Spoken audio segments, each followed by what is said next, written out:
started. All right. We are down a person, I believe. Yes, we were down a cryptic. He is not going to be able to make it. We received it at 4:30 in the morning, so I don't know what's going on. But hope they're okay. All right. So today's Factspiration question, brought to you by the number. I swear to God, they can't roll outside of this like range of like just the middle. It always rolls like in the middle.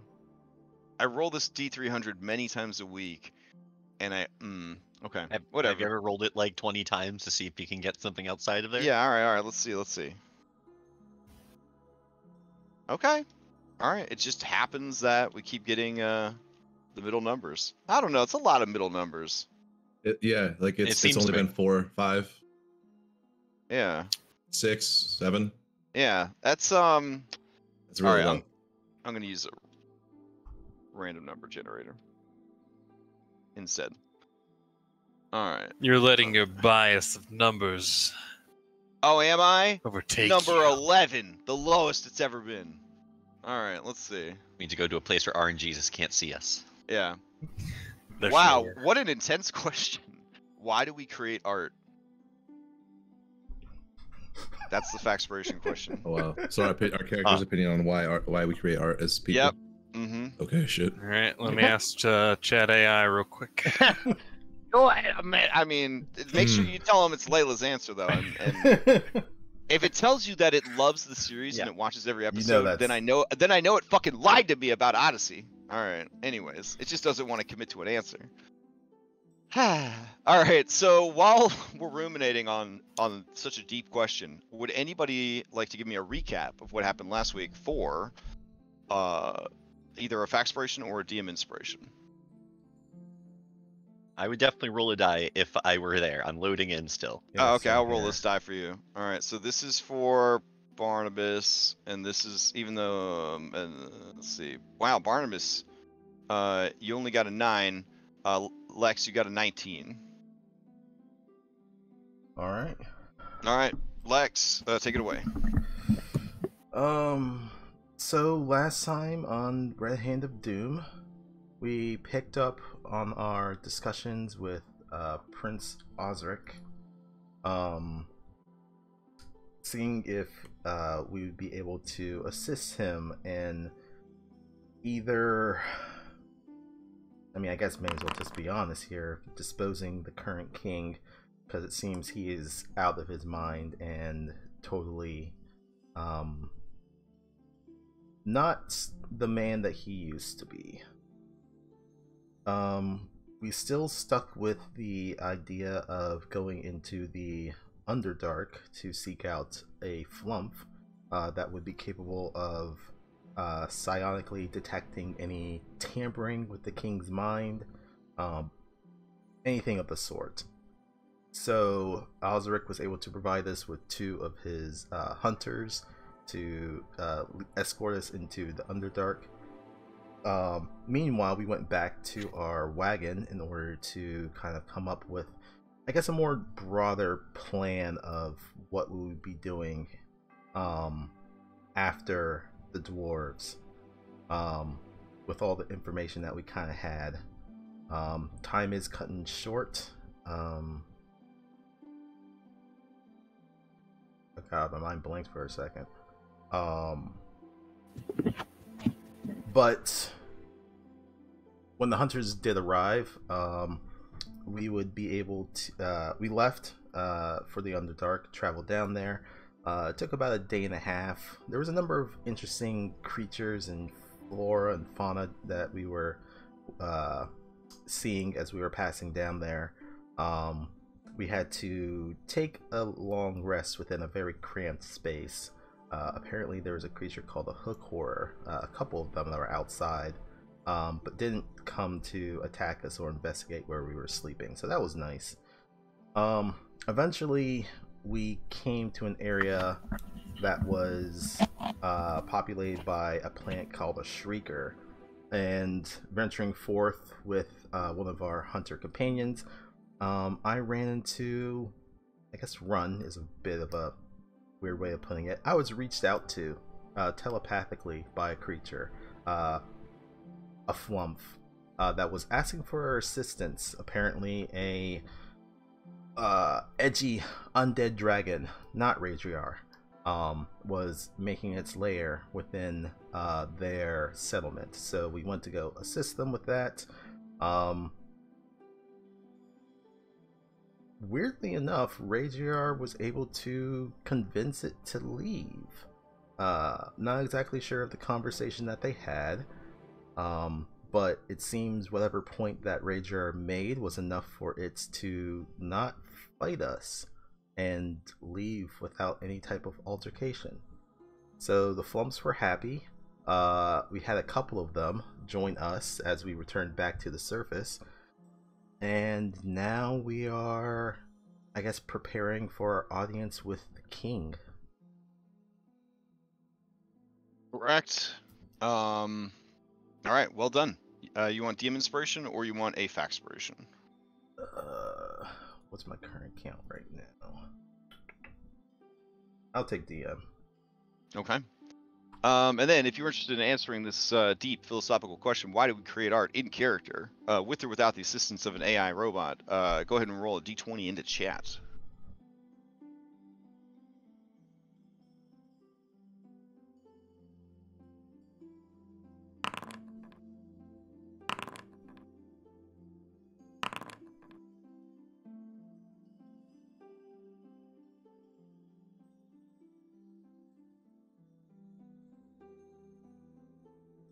All right. Looks like Barnabas with an 11. All right. Barnabas, All right. as a creator of sorts and an artist in his own way, he feels very much that art is a way that we reflect the internal parts of our mind and give them physical representation in this world, but it also very much ties into his core theme, which is it's how we create immortality for our names and for our legends.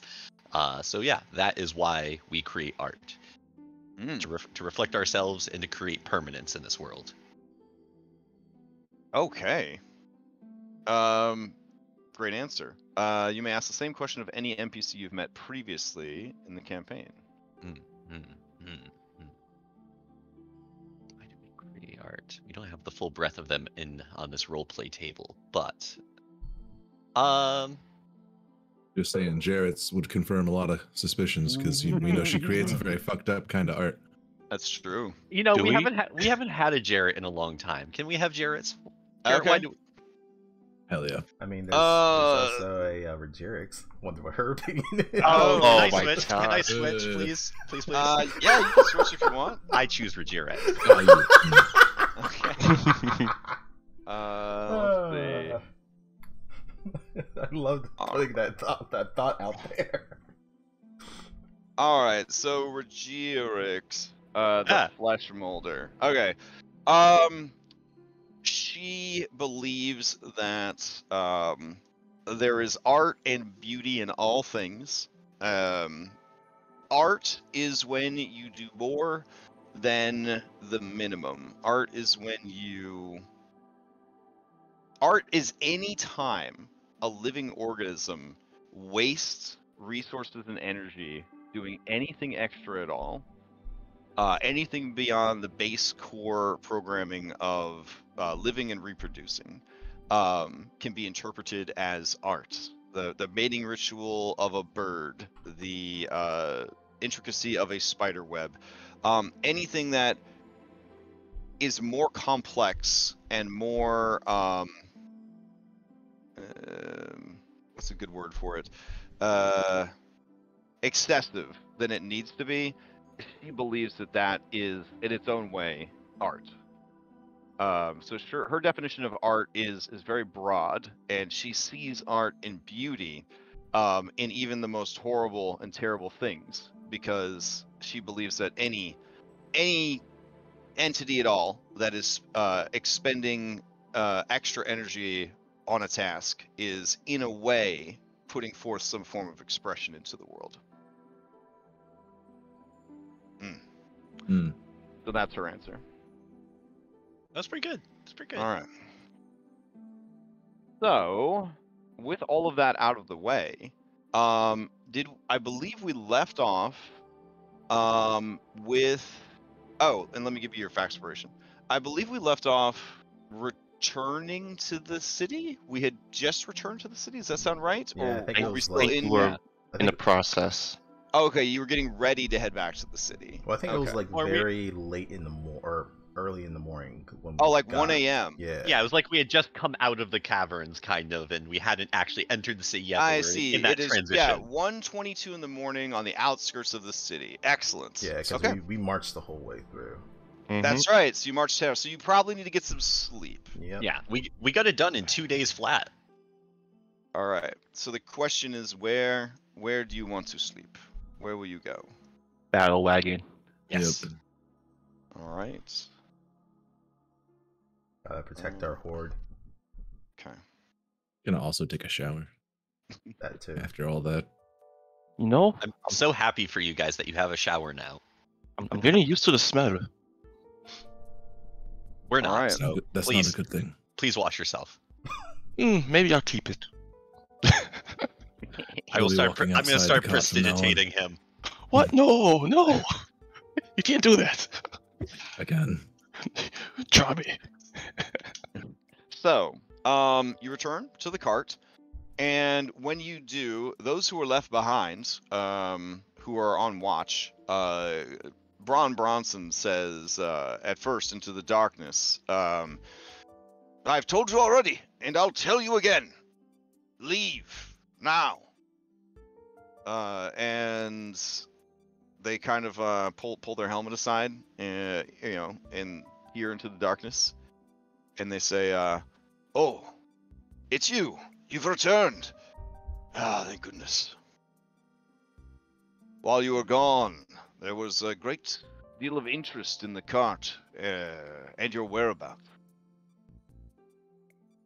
From whom might we ask? Dwarves. Fair. Okay.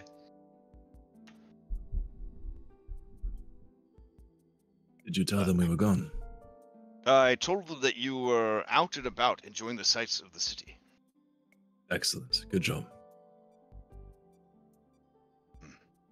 Either way, they told me to tell you that at noon today you were expected to appear before the king.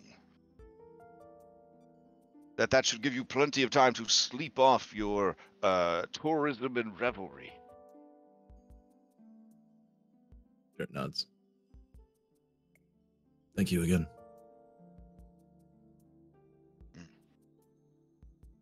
All right, and you guys kind of climb in and collapse, essentially. Yup.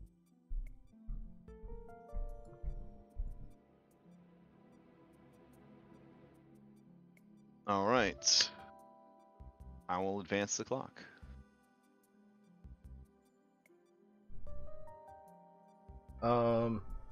I guess Ray will stay up just for a little bit to talk with little Tony about the Underdark and just like understand like more about the environment and stuff like that. Oh, okay. Yeah, I mean, he, I guess based on your current knowledge of it, he would probably start with the basics and then kind of like ramp it up from there. You understand that, essentially all of Elsir Vale is a network of interlocking tunnels and caverns, and that the only biome that probably has as much life and diversity as the Underdark would be the ocean itself, which is a whole nother kettle of fish. Points his tentacles at you. Yeah. No, I definitely 'Cause- think then that leads into another conversation, like what's the ocean, like what, and like yeah, her mind Oh, is yeah. like slowly expanding of like all these other Mhm. places outside of just her Oh man. Okay. purview. That's Well, great. Come from the west. New world. She's never seen the ocean. I love that. He will save realm space for another conversation then. yeah. Yeah, he will say, yeah. All right. Does anybody have any late night business that they want to attend to as the hours pass and the rest is acquired? Spars would stay up with his assistants and make a gift for diplomacy and preparation. We'll get to that when time comes. Okay. Remembering that everyone still needs their 6 hours of heroic sleep unless you are a trancer or a robot or one of those things that doesn't require 6 hours of sleep. But the long rest is always an 8-hour block. So the other 2 hours are yours to do as you see fit. Unless you're a prepared caster, then obviously, you know, some of that time you're probably preparing spells. Yeah. All right. I think Aragorn would just strike up a conversation with Umeg, wondering how he's Oh. feeling. Wow. Okay. Yeah. So as you approach him, Umeg looks at you, and you can tell that he is tired, but that he will listen to your questions and what you have to say. And his general stance is he's nervous because he feels that the dwarves as a people have always been very divided about their place in the world, right? Such that, you know, you've got hill dwarves, you got mountain dwarves, and then, you know, variations therein, that while they differ in their physical abilities and their and such, they also have deeply different views of like Moradin's teachings and culture and, you know, things like that. He has always wanted to find a way to have the dwarves who love the surface and the dwarves who love the earth to sort of have a middle ground, and not have one faction or the other, one caste or the other making the decisions, and then the others have to sort of follow along. The way he is talking is radical for a dwarf. He is essentially talking about a council of elected representatives rather than a royal line, and that's just not really done. Like a king or a queen, they could certainly have a council or a cabinet of advisors, but never in the history of the dwarves, at least of Elsir Vale, has there been have they not had a king or queen like to sit upon the throne. But he is talking essentially about throwing all of that out, is sort of his ideal for the dwarves, such that each group of dwarves, motivated by their own culture, subculture, desires, could have a voice and have influence on the direction that the dwarven nation as a whole, you know, goes in, and not be punished essentially for non-traditional ideas or exploring things that haven't been done before. And you recall that these are the same sorts of wild revolutionary thoughts that he and his allies were spreading apparently long ago, and then that they are still spreading to this day, the Cullhewers and whatnot. And that is one of the main reasons that he was, you know, was exiled, and that his beliefs are considered so radical, because they basically just go against the monarchy. No teens, no tweens, just representatives. He nods, his mustache grumbling, and he says, "Yeah, you put the right people in the right places, and, well, that's how things should be run. Who makes decisions about the blacksmithing guilds? Well, a dwarf who knows blacksmithing, not someone who's friends with the king. You put the right people in charge of the right things, and you'll be surprised how things work out." I don't know if you've ever been to Brindle, but it is a fine city, and it operates in just such a way. There is the leader, but he is elected by the people. And he puts in the right places those who would run things the way they need to be run. I think if you'd combine that idea with dwarves' organizational skills, well, we could make a nation stronger than any before it. And he looks off into the perpetual orange gloom of the city, deep in thought. Who would you choose? It was up to you. Just curious is all. Who would I choose? What, for a cabinet of elected officials? That wouldn't be my place to choose. The people would get to decide who they think is best. But if I was someone like Jarmath, the leader of Brindle, it was my responsibility to put the right people in the right places. Well, I feel I've been away too long to make an informed decision. I'd need time to learn what's changed, see what works folk are putting out into the world, that I might know them by their actions and deeds. I'll admit, I'm a bit envious of your travels. So long has my life been stuck in one place, the city. Perhaps after everything is over, I too shall travel around the world and see all these different cultures and traditions. Aye. A dwarf lives a long time. To spend 3.5 centuries in the shadows of the earth is a disservice to the beautiful world that Moradin created. There are such wonders to see. If only you'd go and look.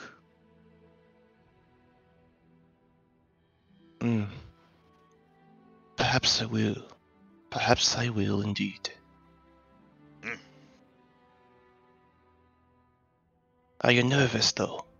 For tomorrow? Or, well, today? I spend a great deal of time nervous around these folk. They're crazy. But they're motivated. And I've seen them do things that only the heroes of tales and legends could have possibly done.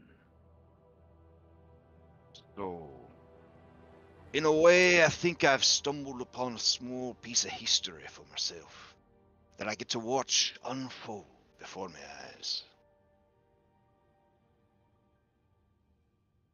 I think whatever happens tomorrow, the doors will never be the same. And based on everything I've heard and witnessed, I think that's for the best, one way or another.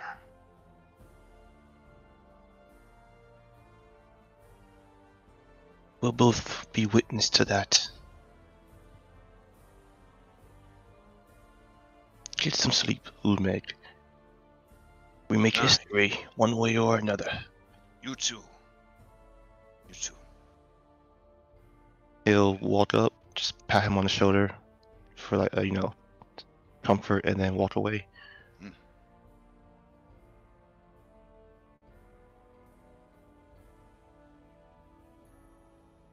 As you walk away, he says, they never mention your surname, your clan. You bastard.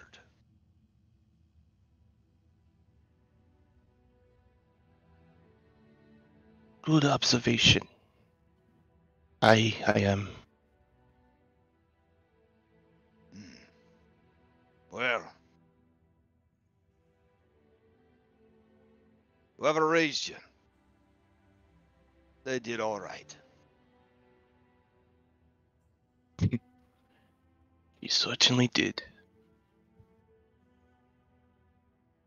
And he'll continue walking off with a wave.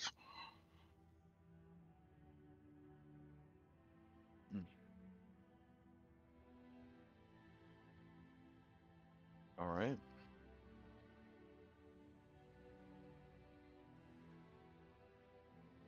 So, as time passes, I do Oh. have some things to do tonight.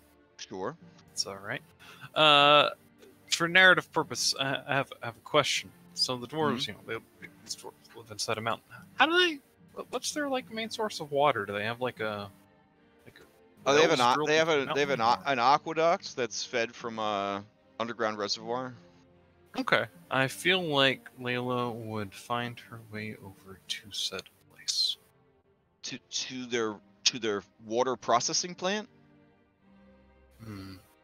or like a city fountain or something. Like a city fountain. Oh, okay, yeah. Yeah, they Where it, have like, they have flows into essentially such a they have place. essentially like wells and water stations and things like that. Yeah. Yeah. And just kind of over the night, she places down a few items kind of on the edge of this pool and kind of stares into her own reflection for a minute. Bit of a frown. Closes her eyes and kind of puts her hand above it just a few inches and concentrates. And I like to imagine the water kind of illuminates a small amount. And because I would like to know about the man we're meeting, I will cast Legend Lore on King of the Dwarves. Oh, okay. Like to know his story, even if we have to kill him.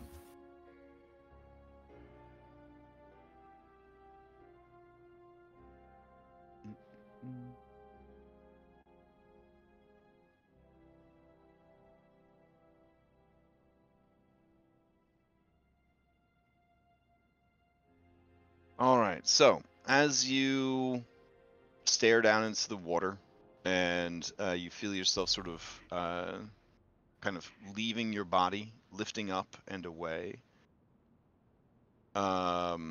You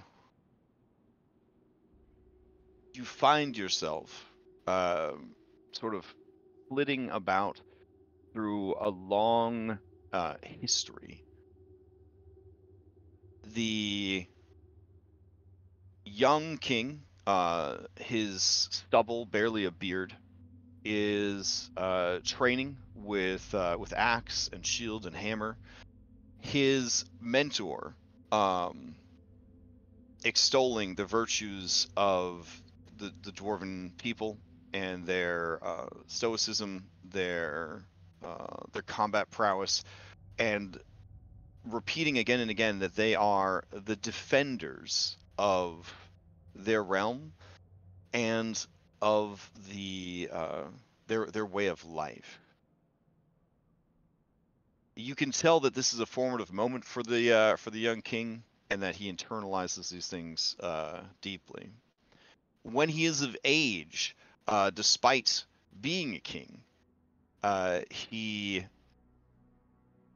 disguising himself, attempts to join for military duty, and the ruse is successful for a time until his parents realize that he has not gone on a tour of the different kingdoms. He has in fact gone missing, and eventually he returned to them lest his disappearance cause issues for the family, for politics, and of course to unbreak his mother's heart, essentially. Those that he served under and he served alongside had no inkling that this man was the king, other than his noble bearing and his essentially his raw charisma, just like the presence of the man, seemed to kind of command respect and a bit of authority.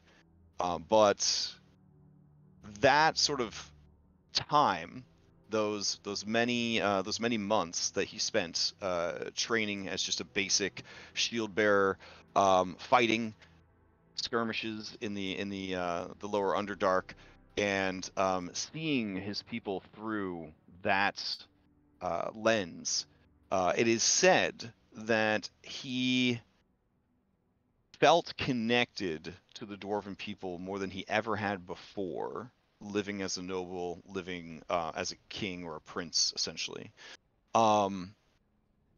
And it is said that the horrors that he witnessed as a infantry fighting in the lower Underdark changed him forever.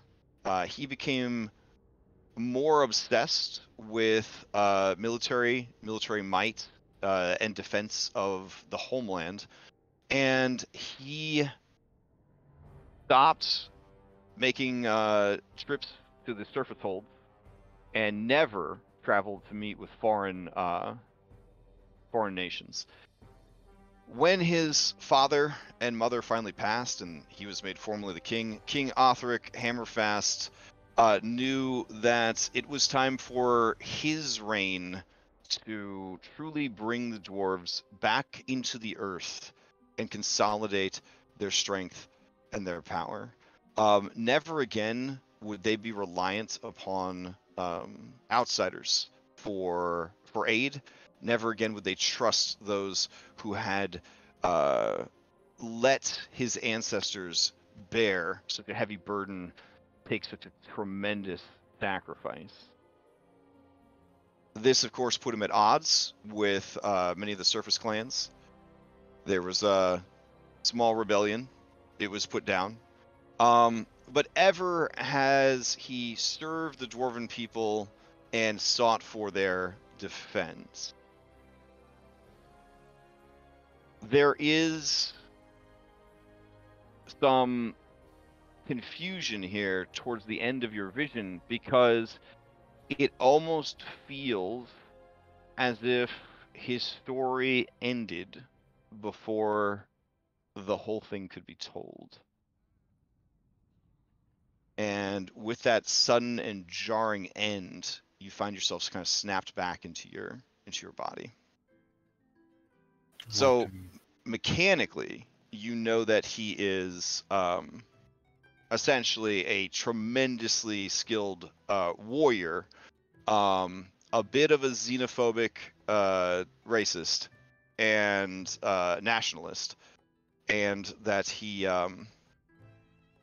does wield a pretty strong personality to lead and to command. I like to imagine as it kind of snaps back, she kind of like, her hands kind of like fall into the edge of the fountain a little bit and like displaces it. She kind of pulls herself out, like shakes off the water, takes a deep moment, thinks over what she saw. There's a bit of a tinge of honestly kind of disgust on her face, and then she thinks about Prince to be king, the meeting, and the underground, and it just grows a little more sour. She thinks of Brendel too. She'll kind of put her hands on just a little memento that she's had from, she's taken both from Guy and Thin, and just kind of whisper to herself, anything for victory, right?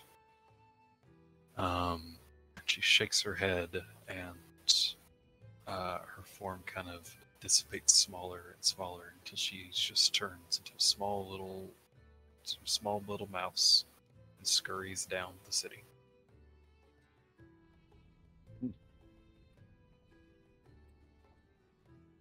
All right.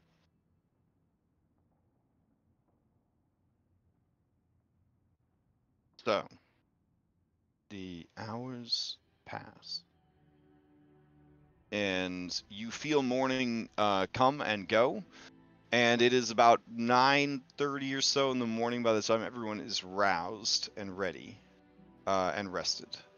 So what will you do now? The Fuvian stank gets off of us.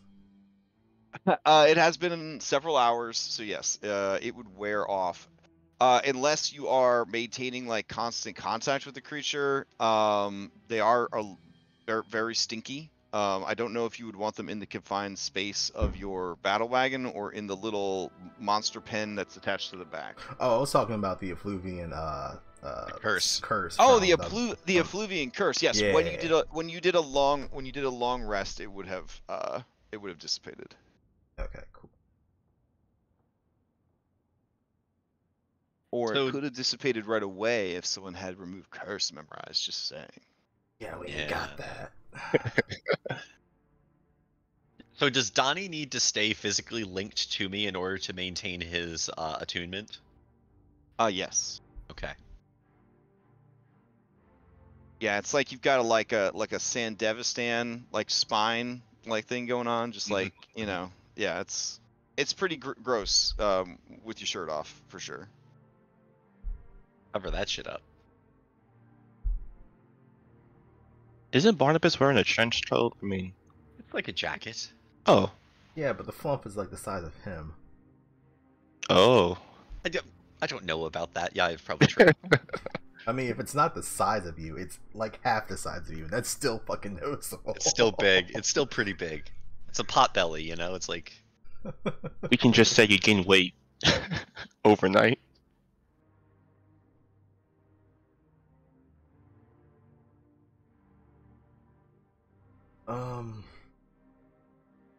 So who do we think we're taking with us for B team?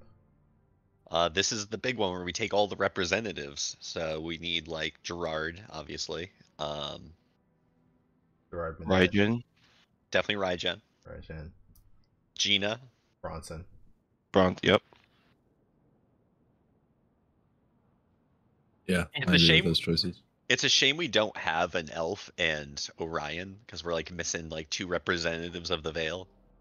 I mean, we got Umeg, and he's a dwarf. So, I mean, Yeah, we We're got- not we got bringing you. Umegs. Yeah, we're bringing you... yeah, but as part of the B team, so, you know, still bring Umeg. Hell no. He hides in the shadows somewhere. The Yeah, moment we- they identify who he is, We're- every bit of credibility okay. we have is gone because Yeah. they're gonna think we're there to He's stoke part- civil war. Yeah. He's Yeah. part of the B team, but Just- he's low-key stealth in the background. I really Wait. don't want to take the chance of getting kicked out. Like, Yeah, before somebody's we gonna be like, deliver and our you message. in the hood back there. And Remove this your is hood. like, well, this proves Oh, that you're just here to I have stoke war. leprosy. His I'm- B team I'm ability ugly. is good. We might Yep. end up needing this. So We're not let's bringing him. If we do everything Oh. correctly, then we won't need it, hopefully. And that's the attitude I'm approaching this with. That's fair.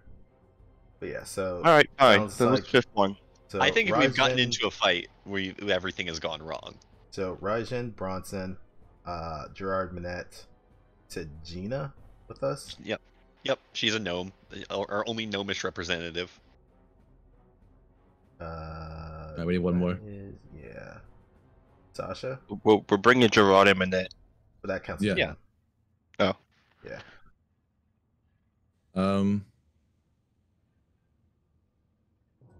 Are we Sasha. forgetting anyone? Yeah, are we? Whatever well, happened to Werg? I miss Oregon Werg. Dobby, we told them to go do their own thing to help us prep for the war. So I'm hoping they could ride in, like last minute kind of thing. We'll see. Imagine they're just with Orion fighting fucking hill That'd be giant. nice. I mean, that's always a possibility. I made Um, something for Werg. How's Orion with this Attack on Titan fantasy going on? Is he doing okay? Is he slicing and dicing? Ooh. Ooh, you've seen some of the later seasons of it. Yeah. Oh my god! Oh my god! I'm just in my head canon. Things are interesting. Does the Flump count as one of the BT members? No, they are at risk. Okay.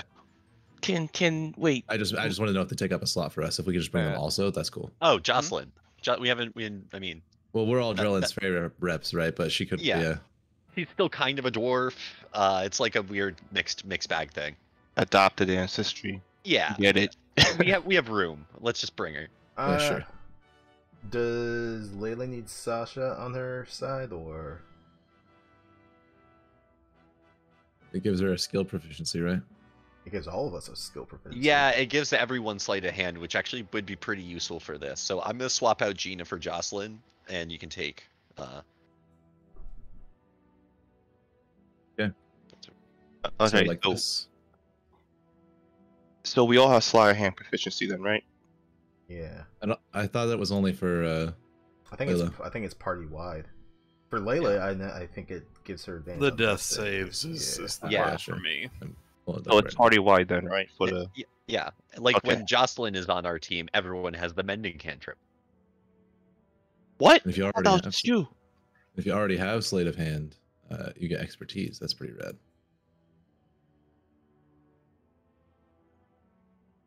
All right, cool.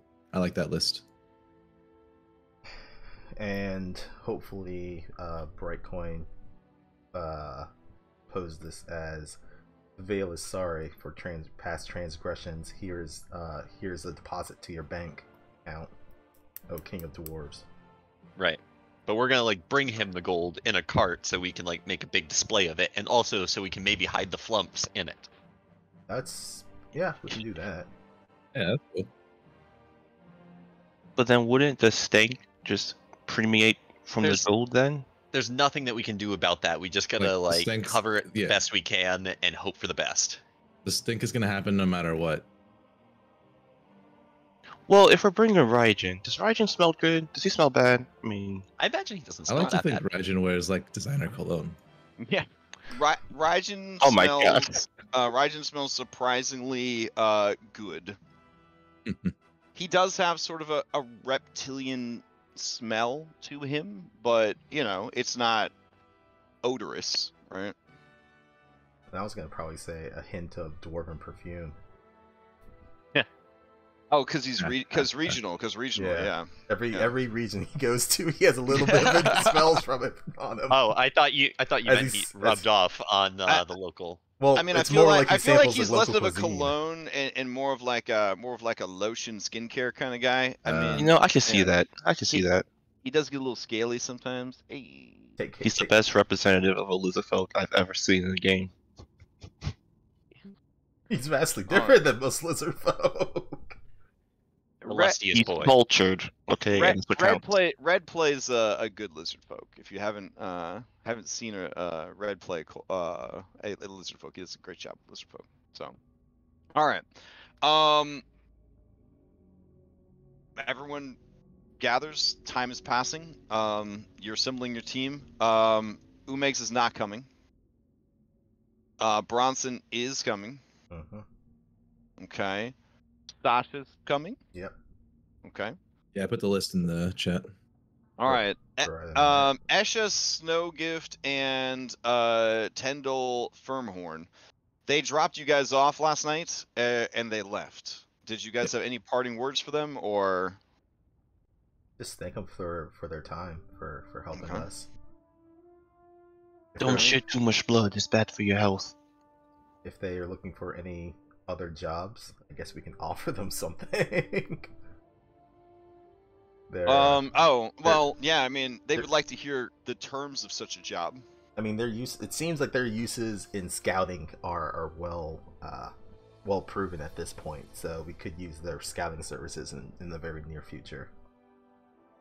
That's just my suggestion. Couldn't hurt. Do you want to be involved in a giant war? They look at each other, and they look back at you guys, and then Esha says, "Let's see how things shake out today, and then perhaps." Jared leans in. I feel like that would have gone better if you gave them the flyer, and he hands them a little flyer that says the claws of the veil want you, and it's just Claude pointing. Oh, nice. Oh my god. We want you. just a cartoon white lion just pointing at the thing. There's no actual like recruitment information or anything. Okay, got it. Okay. She says, "Which one of you turns into the lion?" He's a companion of ours, but he's away on another mission. Oh. Okay. And then they, would have headed off into the night. All right. I think it's all about the sales pitch. Let me know when you are ready, and I will take y'all over to the, to the throne room. And I'm Before- as ready as before I'm we gonna head be. there- Fucking- Before we head there, Okay. let me buy let me buy rope. Okay. Okay. Are Gerard and Manek going to be there to represent, Yep. Red Rock Yeah. Yep. and Denevar? Okay. I mean, technically Barnabas represents Denevar, but yeah, it's fine. It's confusing. Yeah. It's Yeah. Rajen, Bronson, Gerard Minette, Jocelyn, and Sasha. All right, you want Gina to go representing the gnomes of Denevar? We kind of We swapped Gina for Jocelyn, but we could just switch her back, honestly, Yeah. because we're all Drellin's Ferry reps. And what do we get for Jocelyn on the B team? Let me look. We lose one day of crafting if she's not slotted today. Oh, Yeah, let's just keep Gina instead of Jocelyn. Yeah. I don't think we get anything. Yeah, that's All right. fine. Oh, I was gonna ask Barnabas, is he working on that tattoo during the long rest or no? I'll be honest, I haven't made much progress on it. I've had things going on, and I didn't expect we'd be able to do all of this before this meeting. It's only been like 2 days since we got that. Okay.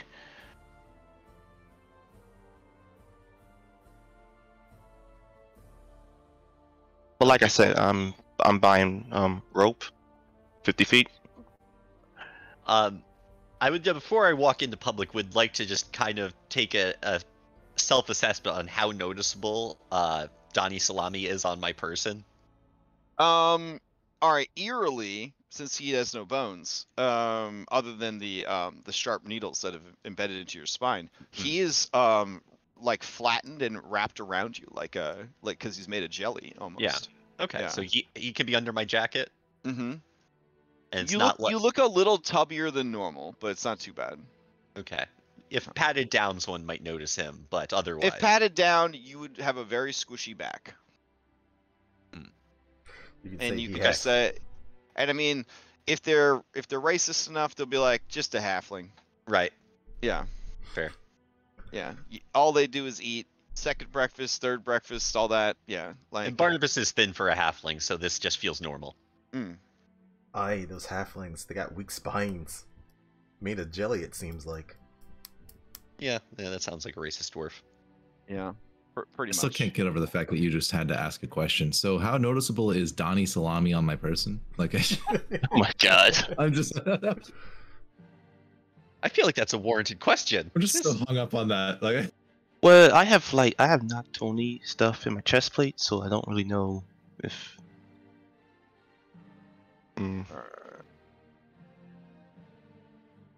No, why are there two Donnie Salamis? We got Little Tony, we got Not Tony, we got Donnie Salami. One of them's supposed to be Maria. So I think we have an extra. There's supposed to be 4. I thought this was Little Tony. No, Little Tony, he's right here. Yeah, okay. Yeah. Okay. So. All right, and then Maria. There we go. All right. Okay. I still can't get over the fact that Jert might be part of a pyramid scheme. Everyone finds Xenu in their own way, in their own time. yeah, like Well, of all made of so these much things, sense. him, of everyone, him, of all people, with how serious he is. I mean, well, yeah. I mean, out of everybody, he's the only one who has like no understanding of religion because he was 8 when he disappeared. Okay, yeah, that's true. That's true. I mean, Jert was tricked into the Feywild, so like, come on. The dwarves, they found Xenu in their own way. They call him Moradin. So. What? You take that back right now. Just talking about religion in general. Sorry, Blasphemy. I'm just thinking about all the wild shit Christians have said around me in my life. Yeah. Yeah. We're also bringing Raj in with us. Praise Moradin. Anyway. Let me take a drink. Hold on. Cleanse my mouth of the memories. All right. Oh, jeez. So the dwarves. Here we go. Living in Texas, man. It was a trip. Oh yeah. Yeah. Whole new world. I'm so nervous. About Texas? No, I'm about what's going to happen. You should be. I mean, yes, that too. But that too, yes. Don't believe her. All right.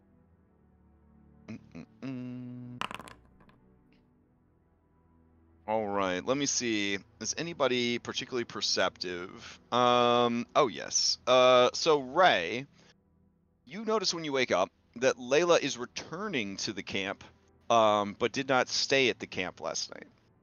I guess I should say the camper because you basically parked your RV.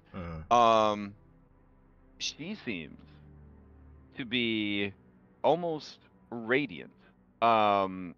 just flushed with rest, energy, and confidence.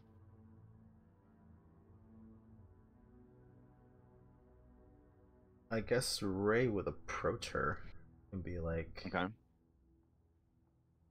"Good morning, friend Layla. I hope you had a good rest. It doesn't seem that you were here last night." A night out in the caverns did me some wonders. It's been so long since I've just got to sleep away from everyone. Hmm. Have you seen Barnabas by chance? He should be in his workshop. Good. I need to talk to him about some designs. I have some ideas. So I have a question. As you guys are preparing in the hour, the 2.5 hours you have, or I guess 2 hours because you gotta be escorted over there or whatever. Caden Brightcoin arrives, and he is representing the prince, and he wants to know if you want he or the prince to stand with you. In all honesty, I would prefer you. Right now, the prince is under a lot of pressure, and I don't want him to say something he might regret later. Okay. And we don't want him to be culpable, and Yeah. them to think that this is a coup on his behalf. Yes. Brightcoin lets out a long sigh, and he says, aye, I'll do it, but I wouldn't be standing here to make the offer, if not for you. And he looks warily at Ray and says, I'm glad these folk were able to steer your people back to the right path. I hope that together we can do the same for mine. I do apologize for what my people put you through. However, it was a very dire situation, and we were trying to do the best for our survival. Nay, I've heard of what transpired with your people.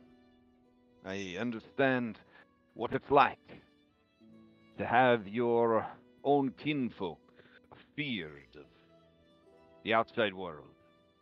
Fear is a very strong motivator, and it's a useful tool for controlling others. But now, your man Warkelnor, he leads with strength instead of fear. I'd like to see a leader like that upon the throne of the dwarves. Hopefully, through our actions today, we will be able to bring that change. All right. So about 45 minutes before your meeting, representatives would arrive from the king to essentially escort you guys there. You make a journey through the dwarven city. It is tremendous. You imagine that should battle ever be fought within these walls, it would be epic, to say the least. And the strange contrast of the dwarves being relatively small and their construction being relatively grand continues and almost gets ridiculous as you go further into the heart of the earth and the mountain, and eventually opens up into this huge chamber where there is a pillar of stone rising up from a lake of lava, and then the pillar goes from the lava into the ceiling, and the pillar itself has been carved into a fortress. There are 3 bridges that kind of lead to it. You are on kind of I guess like the left-hand most one. They all meet on sort of an elevated terrace or balcony type thing that sort of rings what you assume is the ground floor or the base level of the fortress. As you travel across these bridges, Barnabas, you realize that there is a lot of artifice at work here, and that the bridges can be either collapsed or retracted back into the fortress as needed for defense. All right. So, once you arrive, you are taken to essentially dignitary quarters. They're very fancy. At no point do assassins disguised as, dwarven courtesans show up and try to kill you. In fact, there are no dwarven courtesans. There are some very dour-faced and very serious stewards who attend to you guys, essentially bringing you food and drink, and answering questions in a very neutral way. So essentially just providing like the most PR department response for any questions that you might ask. Do you have any questions of these stewards while you wait to see the king?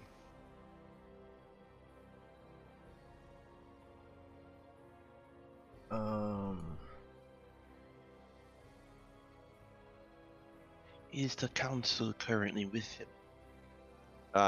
So when you say that, the dwarven steward says, "Aye, the king has assembled the full council. At last I checked, all would be in attendance for your meeting today."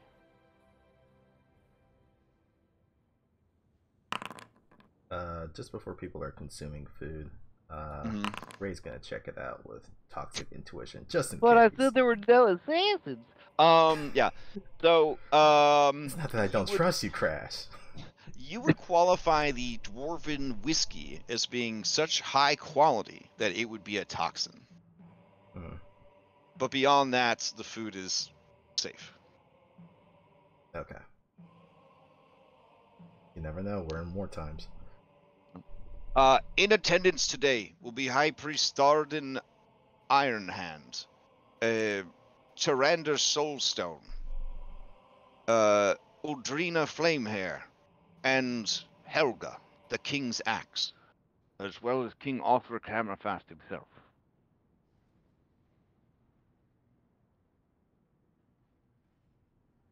Quick question out of character. Mm-hmm. Did we know, will the son be there? Did he say he'll be there or no? No, we specifically didn't want him to be with us. Okay. He wanted him to be there, and you guys told him not to. Okay, Well, okay. To not be in attendance at all, or just not to be beside us when we're making this.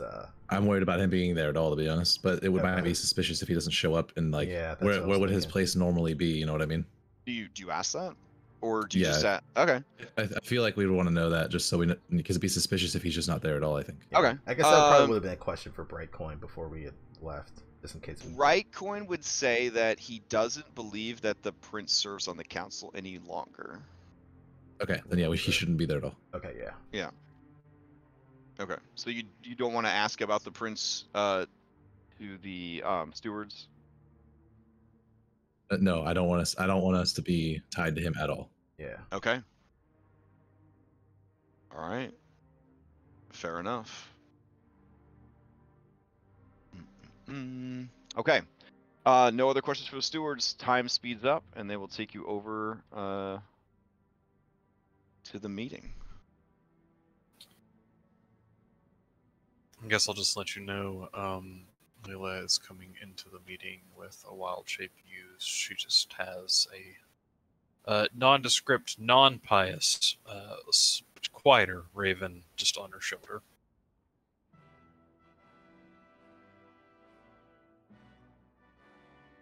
I'm hiding Maria in the backpack right now. I'm hiding that Tony, my breastplate. Yeah. Handing out magical tinkering objects that have strong odors to help mask the smells. Fair enough. Nice. It was already established that little Tony wanted to be slid within Ray's bust, so her bust is a little bit bigger than normal. Oi! I didn't know you were that big. Occasionally, just spaghetti slides out. Oh my god! Oh god! When the cleavage stares back. Oh no! Oh no! When you stare that's into the creepy. cleavage, it That's stares creepy. back. That's creepy. No, we don't need that image. I've seen this Lovecraft story. It doesn't end well. Has all the makings of Lovecraft. Spooky, scary tentacles. All right. Is everybody able to see? Yes. Shit. Okay. Cool map. Yeah, Zapiku. I think they're like an up-and-coming map maker. I think they might really make it in the industry. That's my guess. So. Oh my. Have you tried his animated scenes? It's pretty nice. They are very, very nice. So, deep within the hearts of this mountain stronghold, where the strength and resilience of the dwarven race is epitomized, lies the magnificent throne of King Othric Hammerfast. This regal chamber serves as a testament to the grandeur and power of the dwarven kingdom. The throne is hewn from solid stone. The walls are adorned with intricate and masterfully crafted murals depicting the glorious history and achievements of the dwarven people. The ceiling arcs high above, supported by massive stone columns that exude an air of strength and stability. At the far side of the chamber, atop a raised dais, sits the imposing throne of King Othric Hammerfast. Looking upon it, you do see that it is obsidian, and it is inlaid with veins of shimmering gold. It stands for his authority and his leadership, and is adorned with engravings of ancient dwarven runes, many of which are likely magical. Spanning the width of the chamber between the throne and you is a perilous obstacle, a pool of lava. This molten river, born from the fiery depths of the earth itself, separates you from the king. You can see that the lava casts a flickering glow all about the chamber, and that there are beautiful crystalline pillars and gemstones that glow with a beautiful magical radiance, that the combination of the orange and blue occasionally casts shimmering pink and purple sort of prismatic light dancing across the surfaces of the room. Whew. It's a gorgeous map. Holy. Yeah. All right. So I'll unpause the game. And Yo, so who's got a spell reach of 155 feet? Yeah. There is a way. We all look at Barnabas. And Why are you looking at me? And sniper. 155. Man, I knew it. I knew this was gonna be some crazy fucking distance. Aragorn, you already had a plan for this. I like, did. the distance is less than 50 feet. That's what they told you. No. The dude's 155 feet from us is what I Oh, yeah. He was just thinking that you were upset about the lava. So they were like, no, the distance is is less than 50 feet. mean. Like, No, this motherfucker's almost 200 feet away. That's ridiculous. Holy shit. Hold on. God, it would be shouting at the top of our lungs to be heard. Oh yeah, that's right. Don't worry. They got that taken care of. Hold on. They have a megaphone or something that we can use. I thought you look at guys this were tech. all Of on course the they do. same page. I thought we had a plan. Do we need to out of character reiterate? No. I know the plan. I'm saying in character. It's like, I mean, the plan Okay. is to find a way across the lava first. That's step one. No, the reason I'm worried is because now there is no backup play. There's no fallback. If this devolves to combat, we just lose because there's no fucking chance we kill this guy from this far. look, have faith, okay? All right. So the steward that is with you, she says, all right, have courage and follow me. Oh boy. And the dwarven audience is like, I guess, on the side, outside of this map, just watching us. Yeah. They're off map. So like up here, there are like balconies where people are kind of looking down. Does it feel like the whole kingdom showed up for this, or is this like It representatives? definitely just seems like the noble cast and their representatives. Mm.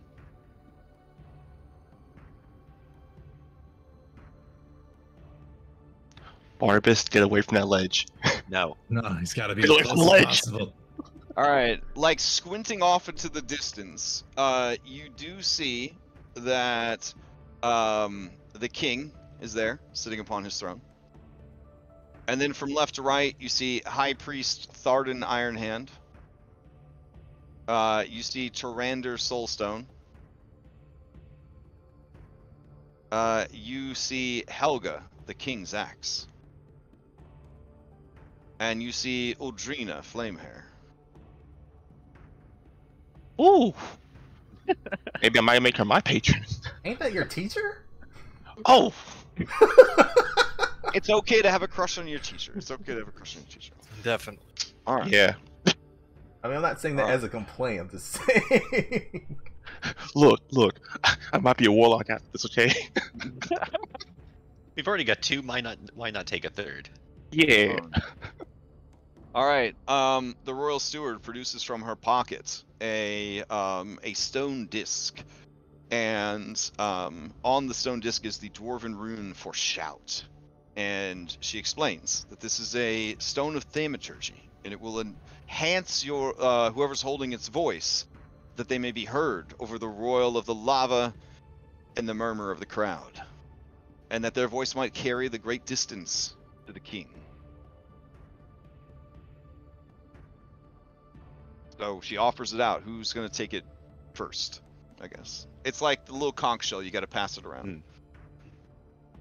Barnabas, carrying around Donnie Salami, will stand forward and let out a little hand to take the thaumaturgy disc.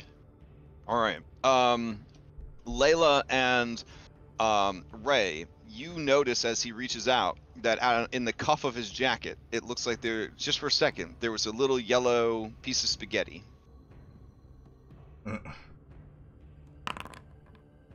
It seems that it was not noticed by the forge mage, the royal steward, as she hands over the stuff.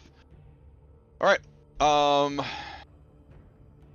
The king says, kind of clearing his throat. He also seems to be under the effects of thaumaturgy. His voice booms throughout the chamber. He says, Who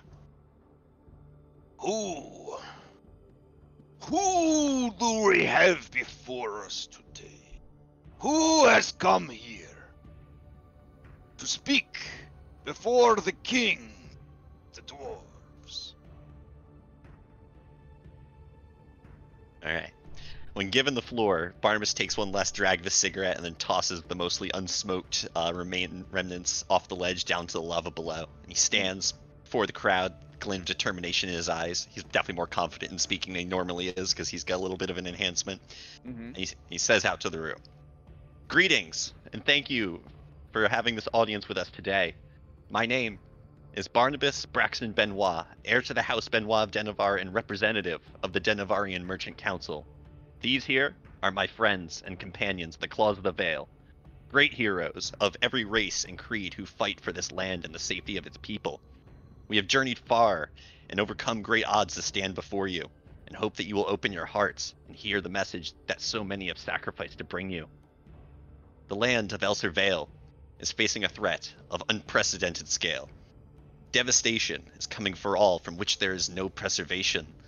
And as we speak, a massive army of monsters and men, known as the Red Hand, cuts a swath of death across the King's Road, and are making their way towards our capital of Brindle. Allow me to be clear, this is no war. This is an annihilation, an apocalypse, an extermination of all life. They do not have ambitions to conquer or rule our land. They wish only for its complete and utter destruction. If Brindle falls, they will enact the final stage of their wicked scheme, and there will be no force in this world capable of stopping the end of all things. The dwarves are an old people, and your culture older still. Surely there are those amongst you who remember at the times long past that your neighbors to the south did not always live in a desolate wasteland. The southern lands used to flourish and support nations that have long since perished. My friend here, and he gestures towards Radriar, is all that remains of an entire culture. However, what you see of them is their reward for winning the war they fought. What they have is what they were allowed to keep after the Red Hand unleashed their dark master upon this realm. The same enemy that caused this great undoing to our neighbors has now set its sights upon our land that we hold dear. If Brindle falls, the Sanguine King will rise and bring with him the end of all things. He will consume of all nature's beauty, but it will still leave him wanting. He will drink the sapphire seas dry, but it will not slake his thirst. He will reduce your mountains to dust and pick through the rubble for morsels before growing bored and moving on to destroy the next world. Barnabas pauses for a moment to allow dramatic effect to let the statement land and sink in. He lights another cigarette, takes a long drag, throws that one away too. They look upon us. They saw a people divided, a nation that was ripe for the taking. Spies have infiltrated every settlement of this land and seek to sow seeds of distrust between us, that we would turn our backs to our neighbors. So devious are the Red Hand that they have allied with the ancient enemy of your people. With their help, the Mind Flayers have returned to our vale. As you say that, the held breath of all the onlookers turns into a loud and concerned murmur that very quickly, like wildfire, begins to spread. And you hear the stomping of dwarven feet, the deep rumbles of dwarven whispers. And you see that High Priest Tharden narrows his eyes in concern. Tyrander Soulstone stares at you with almost like a statue, his eyes burrowing into your soul. Helga, the king's axe, looks straight ahead, almost like an automaton. Odrina Flamehair, her hair blazes brightly, and she looks concerned and angry. And the king stares at you, expressionless. Even now, their poison seeps into your land and corrupts you from within, and is blinding you to the struggle of the veil that exists outside. We the people of the Elsir Vale failed to learn from our mistakes of the past, and if we do not correct on this, we will be doomed to suffer the consequences. Not one of us is old enough to have shared in the mistakes of our ancestors, but we believe that we can right the wrongs of the past and work towards a brighter future for this land. One where every race stands equally alongside each other, where together we will flourish and prosper. At the critical hour, we must all unite to protect what is dear to us. For if your people close themselves behind the doors of Valhinderlin, this stronghold will become your mausoleum. Within our group is a representative of every race within the Vale, and all those who are fortunate enough to make it here to stand before you. And he gestures now to the wagon that they brought and laid it in gold. From every hold of the land, what meager resources were available were scraped together and through great sacrifice brought here. In this pursuit, the Vale's greatest knight paid the ultimate price. His name was Thanlin Vanderbilt, champion of Drellin's Ferry, the strongest, bravest, and most noble man I'd ever known. He died so that this land could have a chance to heal and overcome this great evil. We beseech you, please accept our offering as the beginnings of reparations for how our people failed yours in the past, and let us forge this new path together. Barnabas is silent. The murmuring, which had been almost so loud it was threatening to drown out the second half of, or the last part of your words, begins to go into a hushed whisper. And the king looks down at you from his vantage point, and his voice booming from the thaumaturgy spell says, "That was many words that you said. Many words indeed. Like a windstorm that howls across the grasses and plains of the surface.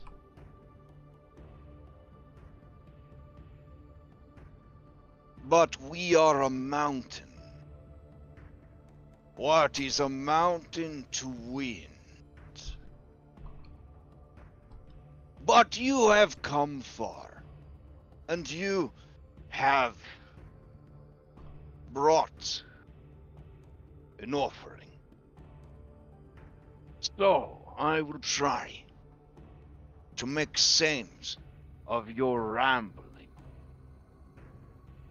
And as he says that, there is like a renewed murmur amongst the crowd. Awesome. Can you give me a persuasion check with advantage? Okay.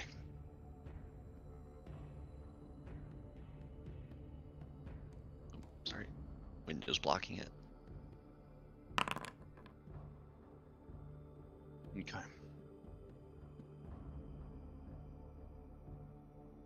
I would like to use my Faxpiration. Faxpiration? Okay. And I would also like to succeed at a cost if necessary. What size dice is this? It's a D8 still.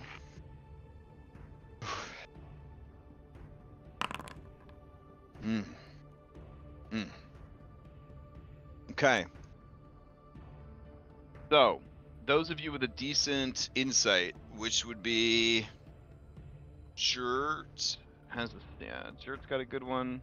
I would say, yeah, Jert and Ray, you know that this boy just delivered like the most rousing get your shit together speech ever. Oh yeah, that was so fucking good. And I was messaging him in the other chat like, Yeah. fuck dude, that was so good. He has swayed the dwarven people. He has the interest and concern of 2 of the council members. This council member does not seem to have any thoughts. This council member would very much like Barnabas to turn inside out and die on the spot. This one is planning to launch a counter argument to tear apart his speech point by point and remove any progress that he has made. Okay. All Sorry, right. could you point out the 3 that had contentions with us again? Yeah, it is Tyrander Soulstone. Would very much like you, Barnabas, to fall in the lava. Helga has no thoughts, head empty. Okay. And the king. Yeah. Alright. Shit. All right. So So he is getting ready to launch into this counter argument, though. It's time to alright, pull the this is something we tablecloth. pick up on insight, you said, right? Yeah, this is you Okay. and yeah, I checked everybody's passives. You at a 16 and with your 1 class ability, and then Ray with a 19. I feel like you guys are the only ones that would come close to kind of knowing what's going on here. The 15s are good, but just not good enough. Okay, I want to see if I could use this real quick. Let me see. I need to see if there's a range on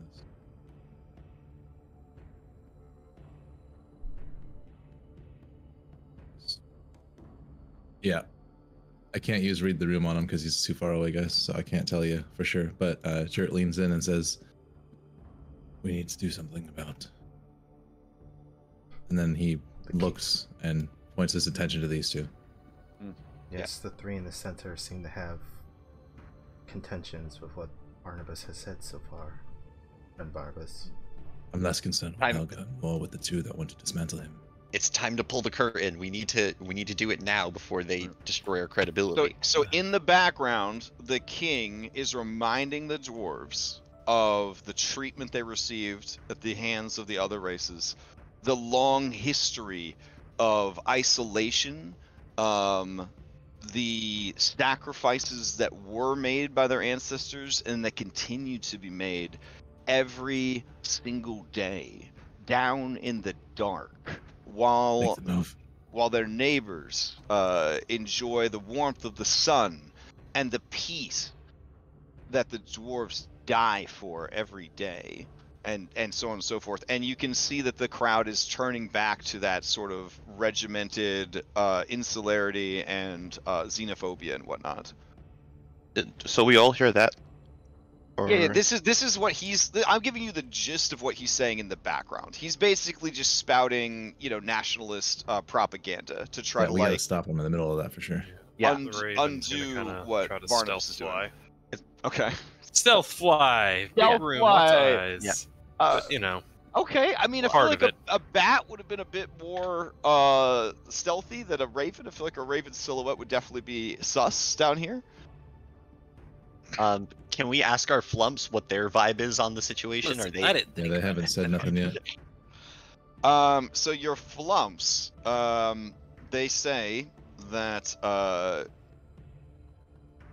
that the king has been compromised, but you guys kind of already knew that, and Yep. they will protect you and your minds from his assault if it comes down to it.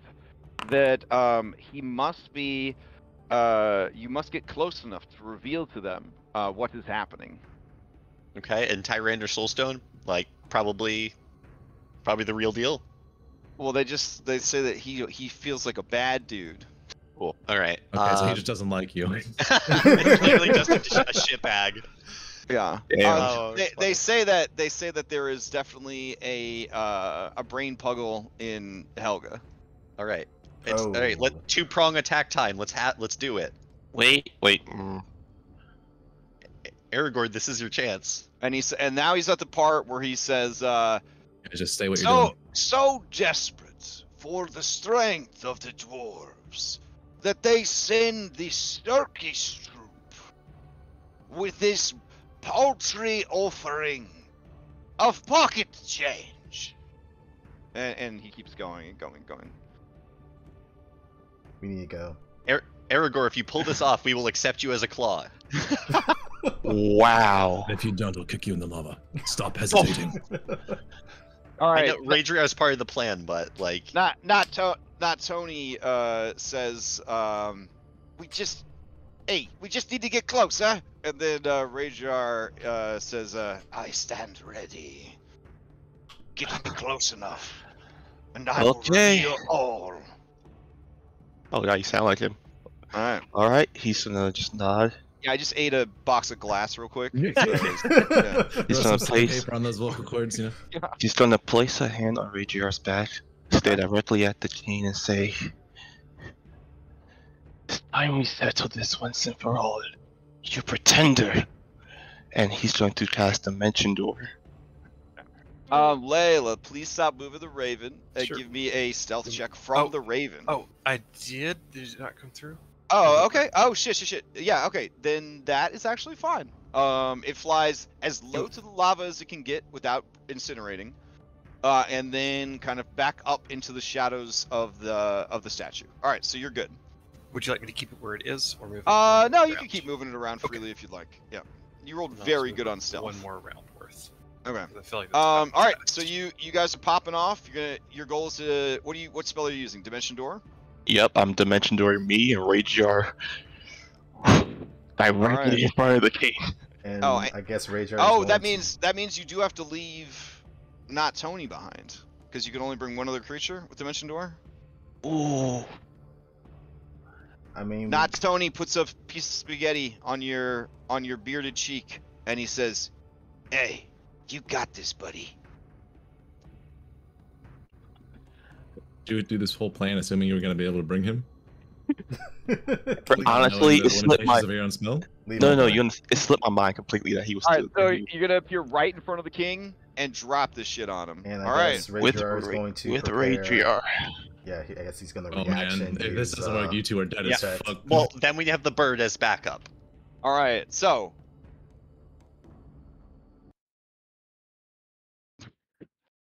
Let me get rid of the spell slot right now. You start, and you don't have subtle spell, right? Actually, I'm gonna. If you have it, you gotta do it.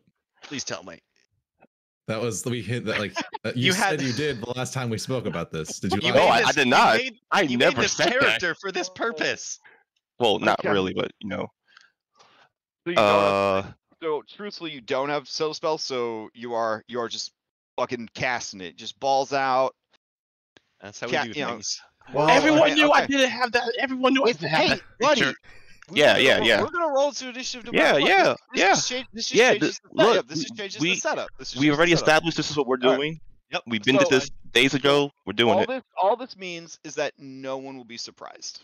That's all. If it Okay. was subtle spell, you guys might have gotten a surprise round. That's the only difference. So like seeing you begin casting a spell, like if Layla had screwed up that stealth check, they would have like probably one of the guards would have like pointed out the bird, and then that would have put everybody on edge, and then they wouldn't have like maybe killed the bird, but it's, you know, they know about magic, they know about polymorph, they know about things like that.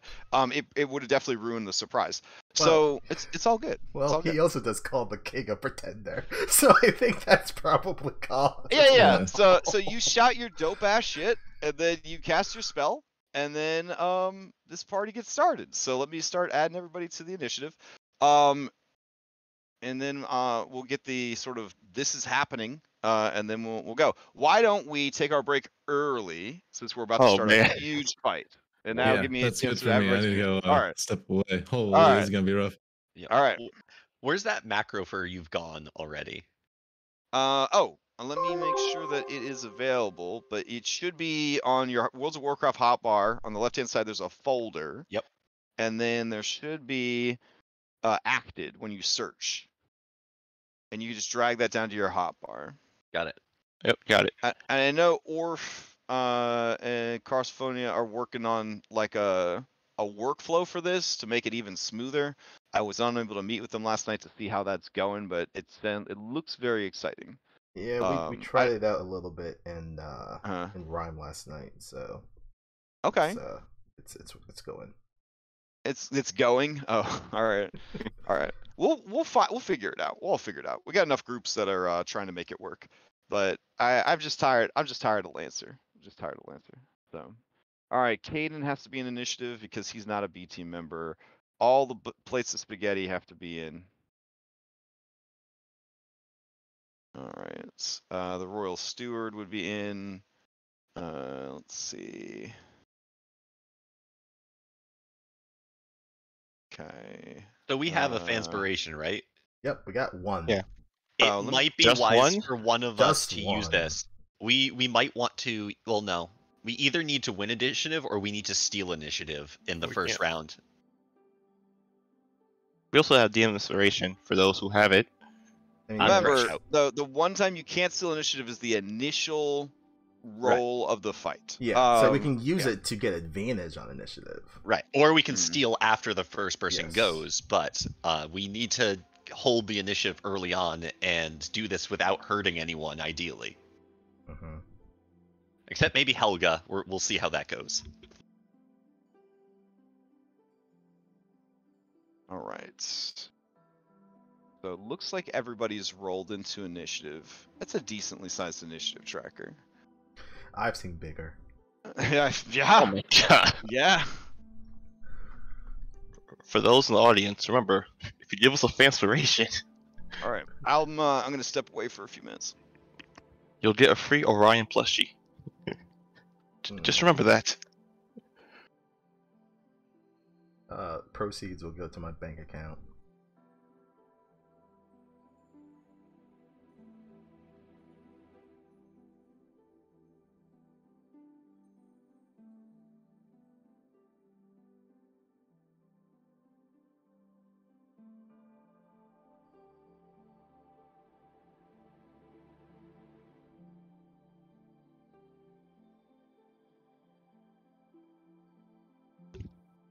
Any chance Haranzo's there? I don't believe so. It's like you're gonna get or Rager is gonna get counterspelled, and then it's gonna be up to the Raven to get there. I don't know where the Raven is. It's halfway there. Well, if it's half, then it should be able to make it there. So we need to like pass to Layla as fast as possible.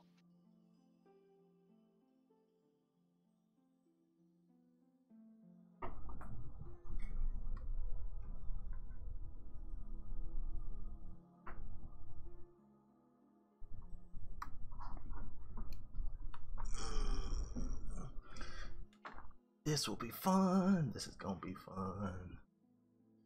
It'll be fine, right? Oh man, last word said. I mean, from Barnabas' perspective, things will be fine. I'm worried. That was a damn good speech, my dude. That I Thank will you. say. I did do a little bit of prep, I'll admit. Not that eloquent off the cuff. We all can't be guy or cryptic. Seriously.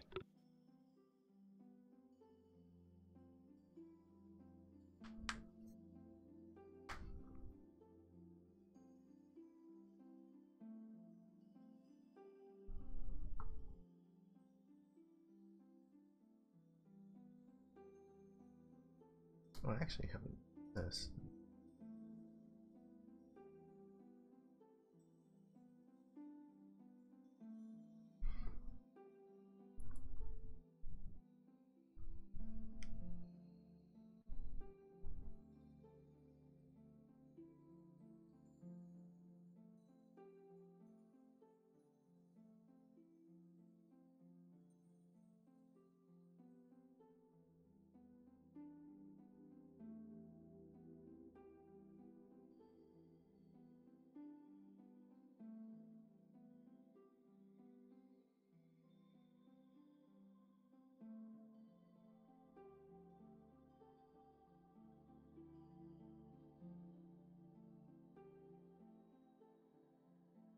Oh, worth mentioning. A lot of times with hidden roles, you might be tempted to say, "Oh, man, that was a fucking amazing speech. I'm just gonna have him roll and say that it was good." But you actually rolled a 30, so What the fuck? Hell yeah! Oh Yep. shit! because you had advantage, and so you got a 25, and then you had the 5 from the expiration, and that would be a 30. I love having expertise in persuasion. Because here's the thing: no matter how good your incredibly well-written speech was, nothing can truly defeat toxic nationalism. Yeah. And Oh, yeah. of racism. Right. Yeah. So very much like you could have given the best speech in the entire world. I still would have let the dice decide, essentially. But it was fantastic. Very. You could tell you put a lot of work into it. So very, very well done. Thank you. All right. Got a couple minutes before break is over. It only occurred to me yesterday. I was like, wait, I'm actually gonna have to say stuff, and then like freaked out and wrote a paper. And even if the only thing the flumps ever did for you was give you advantage and proficiency, well, you writing the speech is what gave you the advantage. The flumps just gave you proficiency. Yeah, So, but like, that would have been a -1 if I hadn't gotten the expertise. So what would that have changed me to? I rolled a what? you rolled an 18, so you still rolled really well. Yeah, but it would have been a 17 plus 5. So Yeah, it wouldn't have been as impressive as a fat 30, that's for sure. A 30 is respectable even in Pathfinder 2. We're only just respectable. Oh yeah, only just. Yeah, it's like, wow, that's pretty good for a level 4 character. Yeah. What we talking about? The fact that Barnabas actually got a real 30 on his persuasion check. He didn't just pass for having a good speech. And also about how I wept one time when I rolled a 30 on a monster in Pathfinder 2 and then was told it didn't hit. Yeah. That's every Tuesday. Yeah. Well, I so don't maybe. understand. A level 11 monster or higher. Oh, we were level 8. So I set up Outlaws yesterday in Foundry, and if we're talking about weeping openly, I teared up because it is so well done. Oh man. This ain't no overpriced Roll20 garbage. Like, this is a legit product. Like, I would do a review of this product, but people would assume it would be fake because I would be too busy sucking Paizo's dick about what a great product it is. Like, it's just that good. Like, there is nothing on Roll20 that can compare, that could even come close. Like, it's not like minor leagues versus major leagues. It's like 5-year-olds playing t-ball versus major leagues. Like, the difference is so extreme. Like the absolute care and craftsmanship of the product is phenomenal. And as somebody who's had, like, I had to make that tough choice whether or not to run Raiders. And Odyssey took so much from me for like the last 3 years. Like, I couldn't do it again. You know what I'm saying? I couldn't you built that from the ground up. Yeah, I couldn't do that again. And so to have everything done by, and not just done, but like done really well, I was just floored. I was just absolutely just blown away. So, You were crying, man. yeah, I was like, life doesn't have to be so hard. Like that's what I learned from it. So then I was like, well, shit. Assuming everyone has a decent time and the rules aren't like terrible, and I get away with running games the way I normally do, which is to say slightly sloppy and somewhat rule of coolie. I mean, why wouldn't I just do another one if like they're that well supported? You know what I'm saying? Like, holy shit. Plus they've got that 11 to 20 where you're dealing with we have the deck of many things at home campaign. I've heard good things about that. I can't wait for. So like the only concern I have is I would be willing to offer it up as like a follow-up to the cowboy game if I liked those groups, right? If they were good groups, I would be like, hey, this is a fantastic group. You guys want to take it all the way to 20? We could do like the Haro deck or whatever. But I worry that like people will be like, they'll be too steampunky, too cowboy-y to transition into the wider world of Galarian. But I think that's kind of dumb because I don't think that would really be. If the people like the character, you like the character. You know what I'm saying? Like even if you're taking the cowboy out of Cowboy Land, they're still your character. But it definitely seems like it'd be really fun to do that. So I don't know. Because I'm a huge fan of Gardmore Abbey, which is an adventure about the deck of many things, and this just sounds like a better execution of that same idea. So, all right. Anyways, I think nope. It says yeah. We're done. We're done with break. All right. Let's see.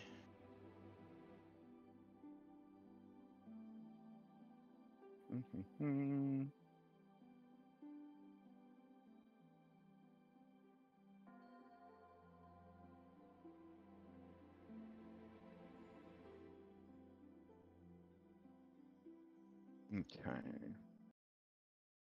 Turn back on disc music. Okay, so I'm assuming everyone's back, hopefully, and we'll go ahead and get started.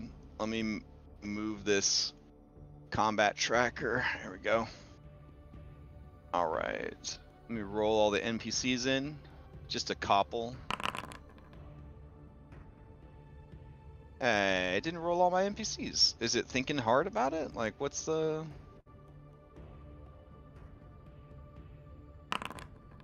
yeah, it's definitely thinking hard about it. Okay, not bad, Eberron. Were there too many dice? You can do it, Foundry. Believe in yourself. I guess I'll just hit them one at a time. Oh, here we go.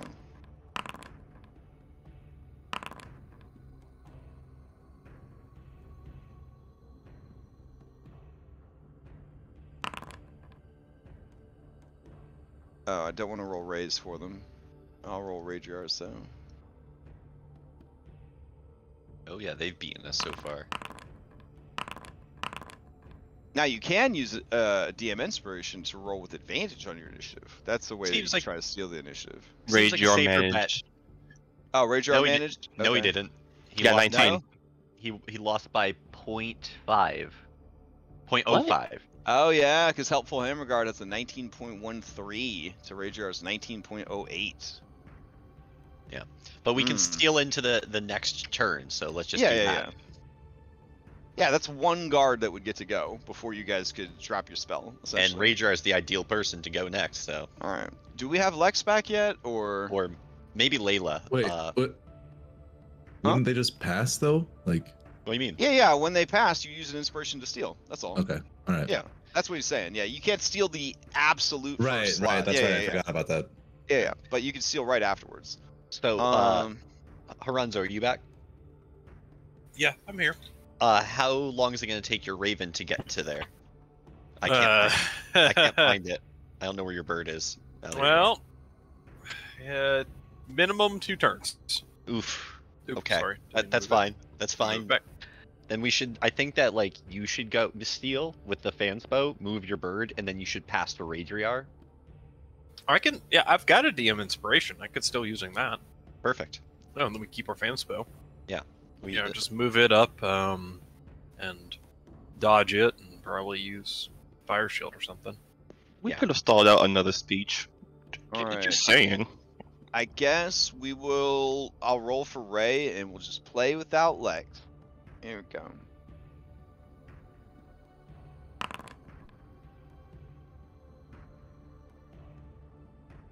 And let's see. Begin leg combat. All right. Helpful is up. Helpful. Helpful looks around. Like the fuck just happened. He was there and now he's there all the way up these stairs.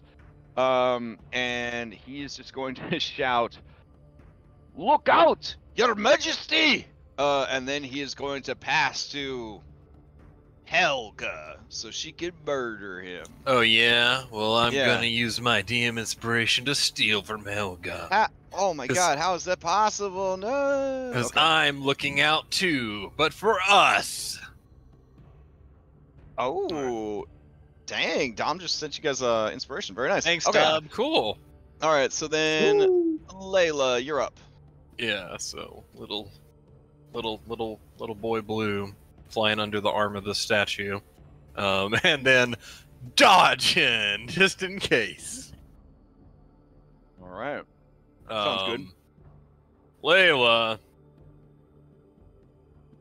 Look at my spells real quick. I don't have any way to get us across that chasm easily. Alright, so Layla will just. I think she's gonna actually move in, almost encourage this guy to attack her. And as she moves next to him, just wreathe herself in flames and cast Fire Shield. Okay. Which version, cold or hot? The one that gives you resistance to fire. Okay. I think that's the cold one. All right.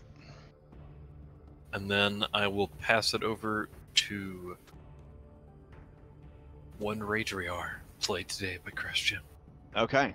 So Radriar, as he appears, he's already been calling forth this energy. And I am going to say that the king is certainly caught off guard by this. So since all Radriar has to do is just touch this boy with a protection from good and evil, it shouldn't be that big a deal. And so I guess Radriar would say something like, let's see, Radriar appears in a flash of magic from Aragorn's dimension door, his clawed hands glowing with the psionic and divine energy of his patron and his people. And as he reaches for the king, he would say, "King Althric Hammerfast, or whatever you have become, all will be revealed now, and your machinations will fall to ruin." All right, Nailed and it. Then he'll. All Do right, you use here a we go. fan spell for this? I don't think you have to. Do you have to make an attack roll? Oh no. Yeah, until it spawns one willing creature you touch. That's no fun. How are you supposed to? We're gonna say that he gets to do it anyways, because we kind of built up to him being able to do this. All right, so he's gonna reach out and then using protection from good and evil with the techniques taught to him by the flumps. He forces out of the creature the brain puckle.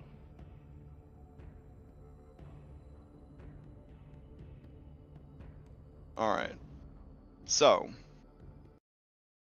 as he places a hand upon the king, there is an audible gasp from everyone assembled. All of the dwarves, the nobles, the guards, the council, as this terrifying draconic mummy lays hands on King Arthur Hammerfast, says that cryptic and kind of edgy line, and you see this pulse of purplish light travel from Rajar's hand into the king's forearm, and then it races up his arm and directly to his head, which glows almost like a nuke is getting ready to explode from inside of his head. He opens his eyes and you see only that purple light, and he opens his mouth in a silent scream, and rather than purple light or a scream, you see brain matter begin to bubble out of his mouth like a 1980s horror film where he's just like vomiting up like a flesh slurry all over his beard, all over his chest. It is the impression of almost everyone here that you have just murdered the king. But as he throws his head back in agony, you hear the sickening crack of his jaw dislocating. And as his body continues to glow with that sort of purplish light, you can see a brain with hideous dog-like legs and a vertebrae-like whipping tail oozing out bonelessly from this destroyed mouth and jaw. And as it does, it seems to kind of gain a more solid form until it is very much a brain with legs. There is a lot of screaming from the assembled people as this happens. King Othric is dead. The naughty intellect hour. Fucking token bot. Token bold. Is very much alive and rolls itself into initiative. Oopsie, I'm such a naughty devourer. I killed the king. And that is, I guess, Rajar's action. I guess Rajar would shout something like, look here and see. See what was masquerading as your king. An ancient evil, a servant of your eternal enemy. And then all the people are like in a fucking uproar, and then the DJ's like, combat music. Oh my fucking god, what is that thing? Like one of the fucking ram heads open. There's just a dwarf in there with a turntable. Like, yeah. Wait, so is that an intellect devourer? Skrillex begins playing. That's a brain puggle. Or brain puggle? For legal reasons. Yeah. Gotcha. Still horrifying. The fact that they gave it tentacles in the front is horrifying. Not the cute version they have in the monster manual. I guess at this point, Rajar would be like, in for $1, in for $1 million or whatever, and he would use a bonus action to assume his form of dread. Yeah. Turning himself inside out and pulling forth his intestine spine weapon. Sick. All right. Then people start And screaming for a separate reason. He would look to you, Aragorn, and say, well done. And then you're up. oh shit. Okay, what am I doing now? The axe. Do the same thing to the axe. To what's her face? Helga, the axe. Do you have a flump on you or protection from evil? Well, I have protection from evil and good, so sure. Oh shit. Okay. Okay, he's trying to walk up to. He's gonna cast it on her. Okay. All right. As you approach, Udrina says, apprentice, what's the meaning of My mentor My master, my friend, all that you've seen and know for these last few days had been a lie. The king was no king at all, but a meat-suit puppeteer by that. As he'll point towards the brain thing. Her face cracks into a look of fear and despair. She turns her head away from the scene, boobily, and then she looks back at you and says, "So you were right. Something is wrong with him. Something's very wrong with all of this." And you tell that she is now on your side in the battle. He's then... You know what? But you still haven't touched Helga. She asked you what you were doing. So if you still wanted to, you can. I feel I'm gonna have a lot more to deal with than just these two in particular, so... Okay. Should I go all out, guys? Just I don't understand what you mean. Just touch her. Just touch Helga. Just touch Helga. Fine for touching from evil and good. Alright, so burn the spell slot. Alright, with the techniques taught to you by the flumps, you are able to weaponize this protective spell and use it against the Intellect Devourer. As you do, she tries to pull away from you, but you manage to catch just the tips of her fingers, and the spell travels along her arm, racing for her head. The same thing happens. She falls from the throne, drops to her knees, tears at her own face, and with the mighty strength of Helga's body, she puts a finger through each eye with a sickening squelch and rips her fucking skull open. And then, poor Osric. And then you see this creature burst out with a horrible alien scream. And it I just thought about it, knowing Eredor, if it's okay with you, I would have, what's that, meta magic? Fucking, I would have quickened the spell. That's fine. Yeah, that's fine. Action. Sorcerers need all the help they can. That's fine. Yeah. Go for it. He ain't lying. Fair. All right, so use a bonus action to do that, and you still have your action. You're telling me that A5E didn't fix them? I'm a regular 5e sorcerer. Okay, and as an action, he's going to...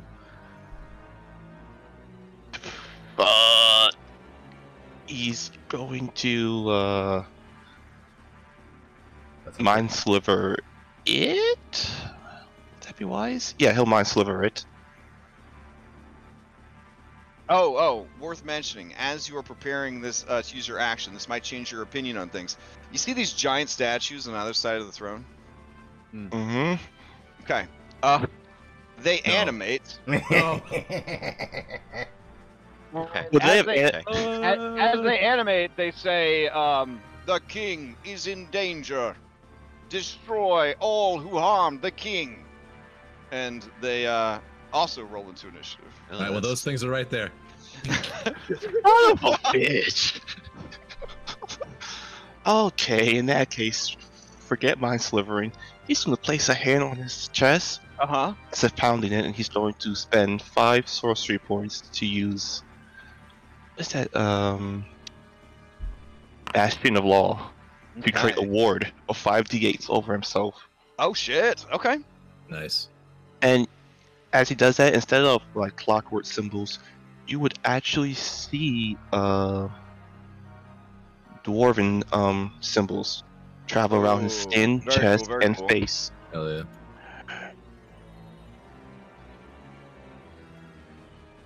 Alright. Anything else from Aragorn? He's gonna bat the hell away. Okay. Wait, yeah, right there. Alright, as you do, it will trigger opportunity attacks from the 2 brain puggles. Okay. Alright. Now, can they eat your brain with a reaction? Let's find out. It's funny that you asked that question. Oh no! You had to say something.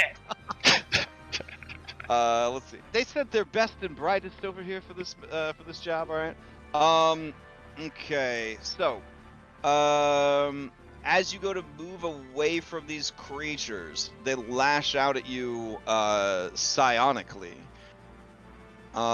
So go ahead and give me 2 intelligence saving throws.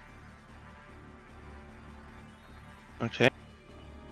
Concern. Well, since this is a attack of opportunity being done through that, I would still technically be within range of Radriar's stuff before making the full movement. Absolutely. Okay, so I'll put myself back there.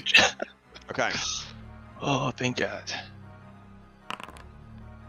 Ooh, very nice. All right, so you Okay. feel their ego whip flash at your That's mind. the first one. Okay. All right. Second one. You make it out of there. Woo, okay. Okay. Alright. I'm then going to pass to. Okay, Jert, you want this? And both of them have used their reactions. Oof. Sure. All right, play passes to Jerk Bandon. Can you make that, Joe? I can, but it would take my action. I think I'm just gonna throw a fucking weapon at that thing. It's 160 feet away from me. I'm gonna use my bonus action to activate my far shot stance. Okay. Here we go. And I mean, you can tell from the map also that there are these steep, imposing stairs, like the whole deal. So like they're far away and up, but it's fine. Yeah, you could. Okay, you could I've got a almost 300 foot range now, so Mm-hmm. I'm going to take out my weapons and unzip the backpack and say, "All right, Maria, it's time to get work done." And then I'm gonna throw some weapons at this little intellect devourer up here. Okay. She shouts at you in your mind. You can do it, Jerk! There you go! Alright, so, you just release like a maelstrom of spinning metal. And let's see, the first one hits for 15. The second one hits critically, killing it. Should kill it. Let's see. Is it prompting me with a pop-up? Is that That last one shouldn't be there. Let me, I think I rolled one extra time. Yeah, there should only be 3. Okay. There we go. Oh, am I hitting you? Is that what's happening? There we go. Oh no, I'm hitting this random dwarf. Oh my, I'm so sorry, man. Oh my God. Why would it select you? I was selecting this guy. Okay. Here we go. All right, Okay. so yes, it dies, and then you have one other throw. The 11 would not hit the one on the throne. Okay. Okay. Then Jert's gonna take stock of the situation. These guards look like they're getting ready to move in. Yeah. The guards look like they don't know what the hell to do. Okay. Jert's gonna turn around to them once he catches his weapons, and then try to just put them away and put his hands up. Oh shit. Okay. We're not attempting to harm anyone. We merely want to save you. I do not want to fight you. And that's the end of his turn. Okay. Who do you pass to? Yeah, that's right. I killed the thing, so I can't see his. We're gonna pass to Barnabas so he can snipe the other one. Okay. All right. Unfortunately, let's see. Hold on. It's 165 feet away. Kresham, can I stand on the space in front of me without falling into lava? Ooh, would you risk an acrobatics check for balancing to see if you fall in or not? I'm not an acrobatic boy. I could fall into lava. You pulled a 30, man. You got this. It's fine. Your resistance to fire. I am going to do it. Oh shit. Okay. Even if you know that my lava does bludgeoning and fire damage, you're still gonna do it? I said he's resistant to fire. I said nothing about bullshitting. Barnabas has always been the most positive person in this entire team. Mm-hmm. He should be positive about himself. Oh. Okay. 15. So you stand precariously on the edge there. Yep. And I am now at my 160 range to take the shot. So from there, I Can't cast it. Holy shit. You did that with a +1? You madman. yeah. Just gonna breathe out my panic attack real quick. Okay. So from here, I'm going to cast a second level spell and cast what's it called? Chromatic Bullet, and Okay. I'm going to make the damage. I'm really worried he's resistant to fire, because that would be pretty on point for a dwarf. I'm gonna call it acid damage, because few things ever consider acid, and roll for that damage. This is against Naughty Intellect Devour, Um, aka the yes. Royal Brain Puggle. Okay. Yes. Not sure what it just did there. That's Okay. absorbed element. Sorry. All right. Maybe that was in a different timeline where you fell in the lava. Oh, man. Okay, there we go. That's the extra damage for the chromatic bullet, and then here comes And the took shot. that much bludgeoning and that much fire damage. Oh my god. All right. Oh my god. Okay, everything's fine. All right. I'm gonna burn an exertion point for a double shot, and then fire. And I will succeed at a cost if necessary. Okay. Let's see. Nope, that is going to hit. And it takes 21 points of acid damage. Plus 11 for your bullet. Yes. Plus 11. Oh, okay. And plus an additional 3 from Mela, plus an additional 1 from my incendiary shell. He dies. And he calls out, "It must be killed before it affects anyone else." All right. They are dead. They cannot steal. Who did you pass to? Barnabas drops his gun at his feet, puts his hands up, and passes to one of his party members who I can't see who is available. I want to say Rafina. All right, Rafina. Well, there's nothing for me to attack right now. And these guards are currently in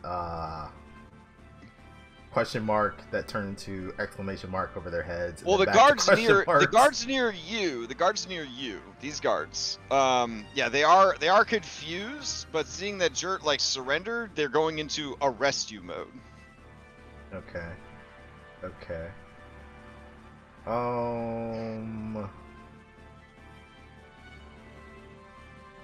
Just in case things.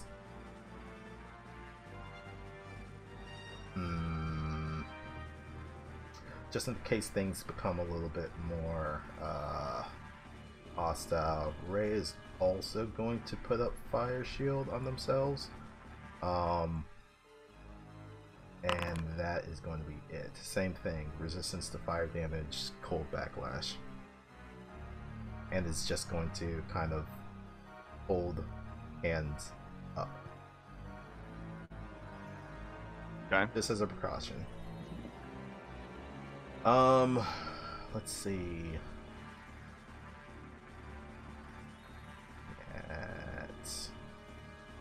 Oh yeah, this doesn't show who's gone or not. Well, it does, but it's like you'd see a little white. See the little action symbol would be underneath their portrait. Does it not show for you guys? No, it shows. It shows. Okay. I think that's all of our party members. I will pass to. I'll pass to Caden since he is on our side, and hopefully he can use some sort of diplomacy a little bit. Okay. Ooh, actually, sorry. Bonus action. I'm gonna use Bronson's ability for giving D4s to anyone within her range, just in case. Precautions. And that's it. Now I'm done. Okay. All right. Who'd you like to pass to? Caden. Oh, okay. Caden is going to throw up his hands and say, "Don't do anything crazy now. You saw with your own eyes. It is no illusion."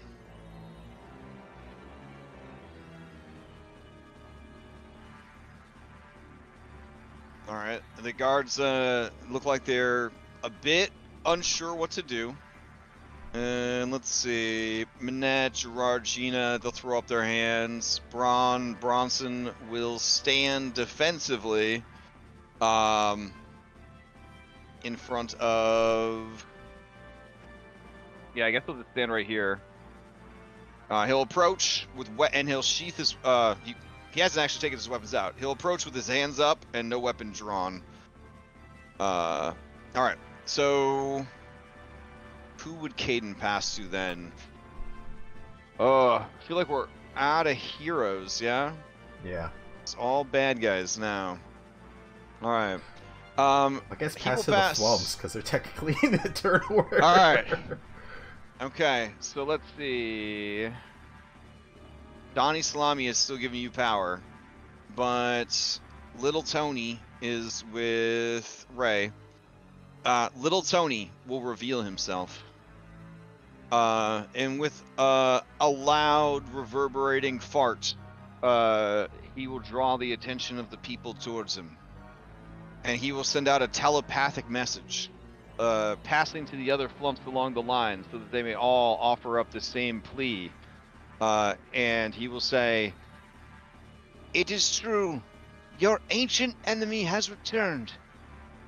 We, the flumps, have waited for our chance to continue the battle against this evil, to help you, our neighbors, our allies. You were never forgotten. You were always in our minds and in our heart organs. Know that it is not too late. You could join with the others on the surface, who fight our ancient enemy and their new allies. Please, look with your eyes and your minds.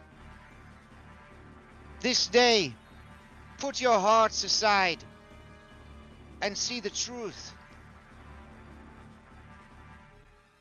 And so all the flumps kind of amplify that effect, try to reach as many dwarfs as possible.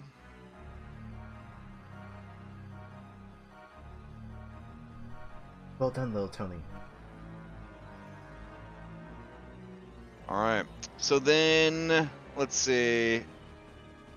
The flumps will pass to Oldrina Flamehair, and then she will turn to the assembled Iron Golem Juggernauts, and she will say, "Listen to me, Uldrina Flamehair. I speak for the King's Council. The King is no more. You can cease your functioning." And then they just kind of stare at her. And then one of them says, "We are only built to take command from the king or queen. We are bound by blood." And she murmurs to herself, "Oh, well, that fucking sucks." And then she is going to... let's see. Yeah, sure. She's going to set up a wall of stone to try to slow them down. Alright, here we go.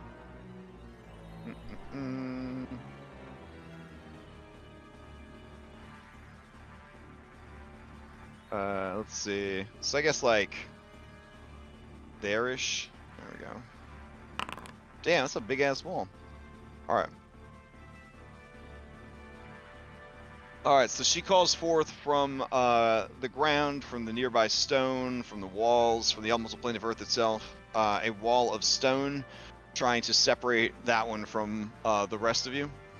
We'll make it, I guess, taller than it is long, and then she will move to here. And that will be her turn. She will pass to High Priest Tharden. High Priest Tharden is up.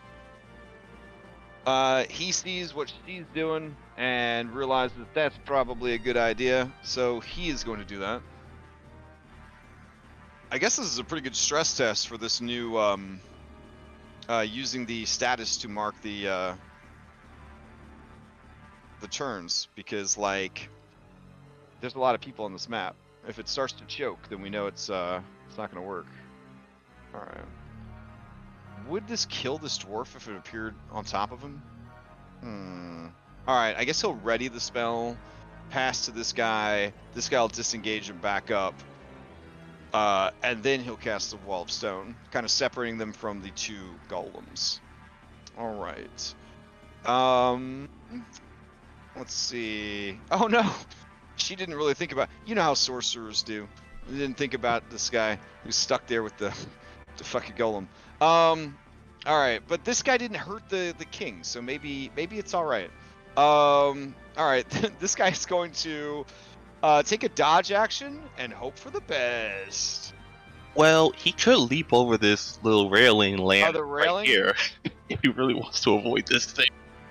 Yeah, that's true. That's true. I think that would make him look guilty, though. He's just gonna stick it out. He's just gonna stick it out. Okay. Alright, and then, this guy is going to start rushing up the stairs to try to figure out what's going on. And then finally, they have to pass to the golems. The golems are going to move up and just start smashing these walls of stone. So let's see. Siege monsters. Okay. Turns one of their arms into a giant sword. Nah. Probably just need to focus on... Oh! Yeah, these aren't stone golems. These are fucking iron golems. Alright. So yeah, they're just gonna start hitting the wall. So here we go. Oh my god. Oh boy. Alright, so let me see. Wall of stone. Or at least the crit was used on the wall, right? Right? It managed wall- to... Sorry. Yeah. So, Oh no, go for it, go for it. Oh, just like the amount of damage it did on that crit is insane. and that's not even the worst part. These things are siege creatures, right? So that even that They are doubles. yep. So even they are that siege damage is creatures. doubled. So that's 128 points of damage. Wait, wouldn't it have just been a crit then? If it's do siege monsters? Oh wait, double damage. Never mind. Yeah, Yeah, different from crit. yeah. Okay, so yeah, I'm gonna say that wall he just tears right through it. So it's got 30 hit points per inch, and so there's 90 hit points in a 3-inch panel of the wall. Okay. All right. Let's see.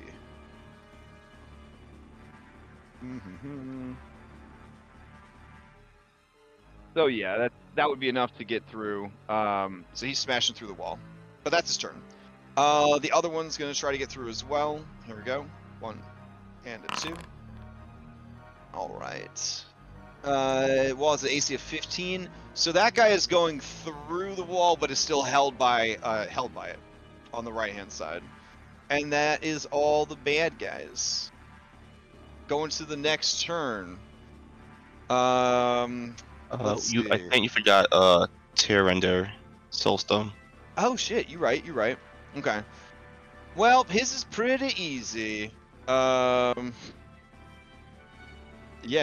he is going to... Alright. He's gonna start running. He's gonna go here, and damn, there's a goddamn wall in the way. Does he run past? Yeah, he didn't hurt the king. That's fine. All right, he is going to run, and then it's difficult terrain to move through this guy, and then he's going to bonus action dash, and then he's gonna keep moving. So 16, 60 to make it 75 feet. But he starts running away. All right. So that would be that round. So then we would advance to round 2, and this should strip away everybody's shits. How's that feeling performance-wise for everybody? I'm still good. Yeah. Okay. Interestingly You're enough, saying- it did not strip the PCs, but stripped all the NPCs. Yeah. Oh, I wonder why it didn't strip the PCs. Either way, easy enough to delete. Yeah. Yeah, but that's weird. It should automate. All right, we'll have to keep working on it. Okay. Oh, how'd I take it off? There's a macro for it, but I got you. It's fine. Okay. But yeah, I didn't really lag anything. So Oh, that's great. Okay. All right, so they control initiative going into the next round. Tyrander. So Tyrander's going to pass to the Iron Golem. Are we still in? Wouldn't be a bad idea. You're gonna die otherwise. I mean, okay then. Do we have a plan for this round and like what we're trying to achieve it? We gotta deal with the golems. What are you stealing for? All right, go ahead. All right, I'm okay with it. I'll take the fan spell to steal. Okay. All right, you are up, Aragorn. All right, so technically I can see these golems since they just broke through these walls, Well, right? You can see this one. The one on the right you would not be able to see because the wall would be there.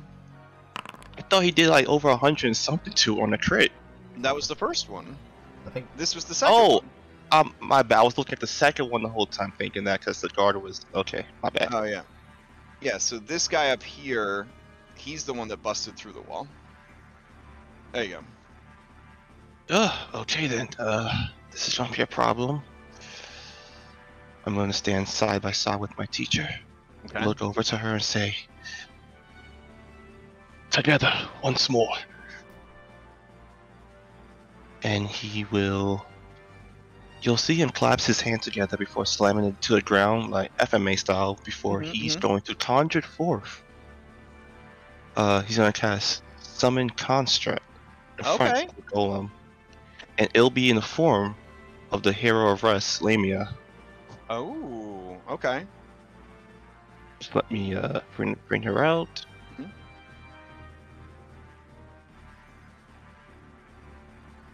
Like a stone golem kind of construct of her? Yeah. Okay, dope. Bonus action, he's going to then convert a 3rd level spell slot for 4 sorcery points. I believe that's how it works, right?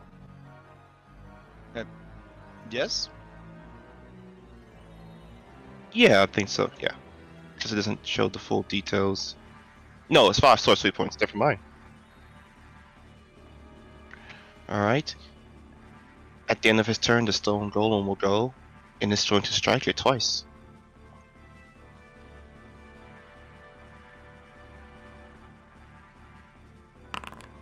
$19 to hit. Let's see. 19 does not hit. Oh, 29 to hit.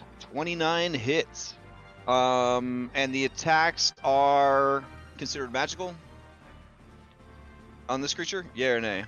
Doesn't say on the stat sheet. I would say that since it's a summoned creature, it would have magical attacks? Question mark. But I guess in 5e, if it doesn't say it in the stat block, it doesn't. Okay. So as you beat on it, the creature, the golem's resistance to non-magical, non-adamantine attacks kicks in. Okay. All right. And and now it knows that you must have killed the king. You, right there, statue. Oh, thank God. Anything else from Aragorn? Nope, that's his turn. Okay, the robust Iron Golem Juggernaut is going to steal. And when it does steal, because it's within 10 feet of the stone golem on its turn, it will have to make a wisdom saving throw. Oh, okay. Because of stone lethargy. Oh, that should be DC 18, not 17. Here's the save. It fails. So it's no reaction and has its speed halved. Okay. So as its turn comes up, let's see. There's an immediate threat right here. It's not sure who is friendly fire or not, so it's not going to use its breath weapon. So it will just let's see. Move up to speed in a straight line during this move. It can enter. Oh. Okay. Yeah, it's hard being a golem because it doesn't know. Well, this guy summoned a wall against it. Friendly fire. None of these people are the king. All right. But you did have its speed, yeah? Yeah. Okay. All right. In that case, yeah, it's just gonna move up to here, kind of smashing down more of the wall as it goes. And these 2 attacks are going to be against the golem. You see one of its arms kind of reform and extend into a blade. So it's going to slam with one, and it's going to sword with the other. And these are both against your golem. 17 hits and 20 hits. Oh man, it is destroyed immediately. Oh shit. Okay. All right. With its speed still reduced, it will push a little bit further into the room, and that will be its turn. It will pass to the other one. Alright, the other one is going to try and smash this wall. And that'll do it. Alright, so as it breaks down the wall,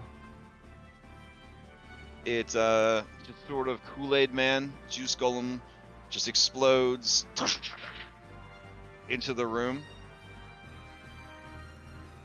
And sees Ragear by the king's corpse, and knows that Ragear must have been the one that kills the king. For sure. Alright. It will pass to Ragear to see what this criminal would do. You guys have any suggestions for Ragear? I was just gonna have him survive. fight. You want him to just dodge, or do you want him to actually fight? Good. Is Osric in this room anywhere? We told him not to come, remember? Right, okay. Yeah. Does someone get in touch with him? I mean, someone will have to try.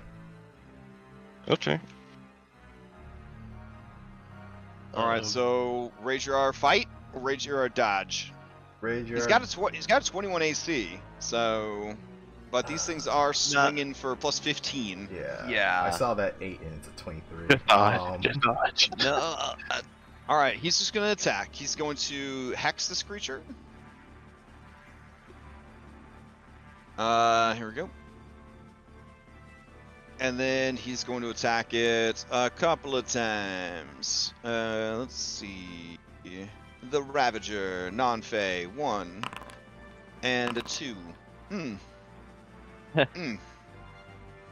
Alright. He will pass to Barnabas. Oh boy, this is getting out of hand. I look at little Donnie Salami. Say, you're sure that shifty guy that just ran off wasn't an Illithid? He says, no, just a real bad guy. I guess that's not our concern then. All right. Well, I mean, you were the good guys, so bad guys would be our concern. Yeah, I'm sure that just doesn't seem like. Hey, listen. One step at a time. Okay. We'll take it. That's exactly how he is feeling. So I'm going to cast another chromatic bullet at 2nd level. And I'm going to once again choose acid damage, or I'm going to do lightning damage this time, because metal. Oh, I think that was only a level 1. Let's see. Nope, that's 44. It just rolled poorly. And then... Shot, and this is at the one that Ragear is fighting. Okay. A 28 definitely hits. For a total of 26 acid damage? 26, and then if fire damage does anything... Oh, you're doing fire damage, or you're doing acid damage? I am doing acid damage for all of the initial stuff, but then these 2 shots, Mela gets plus 3 fire damage, and then an incendiary round will do an additional 3. Oh, okay. If fire damage hurts them. Yeah, so they actually have fire absorption, so you heal it for 3 points. I'm gonna be a dick.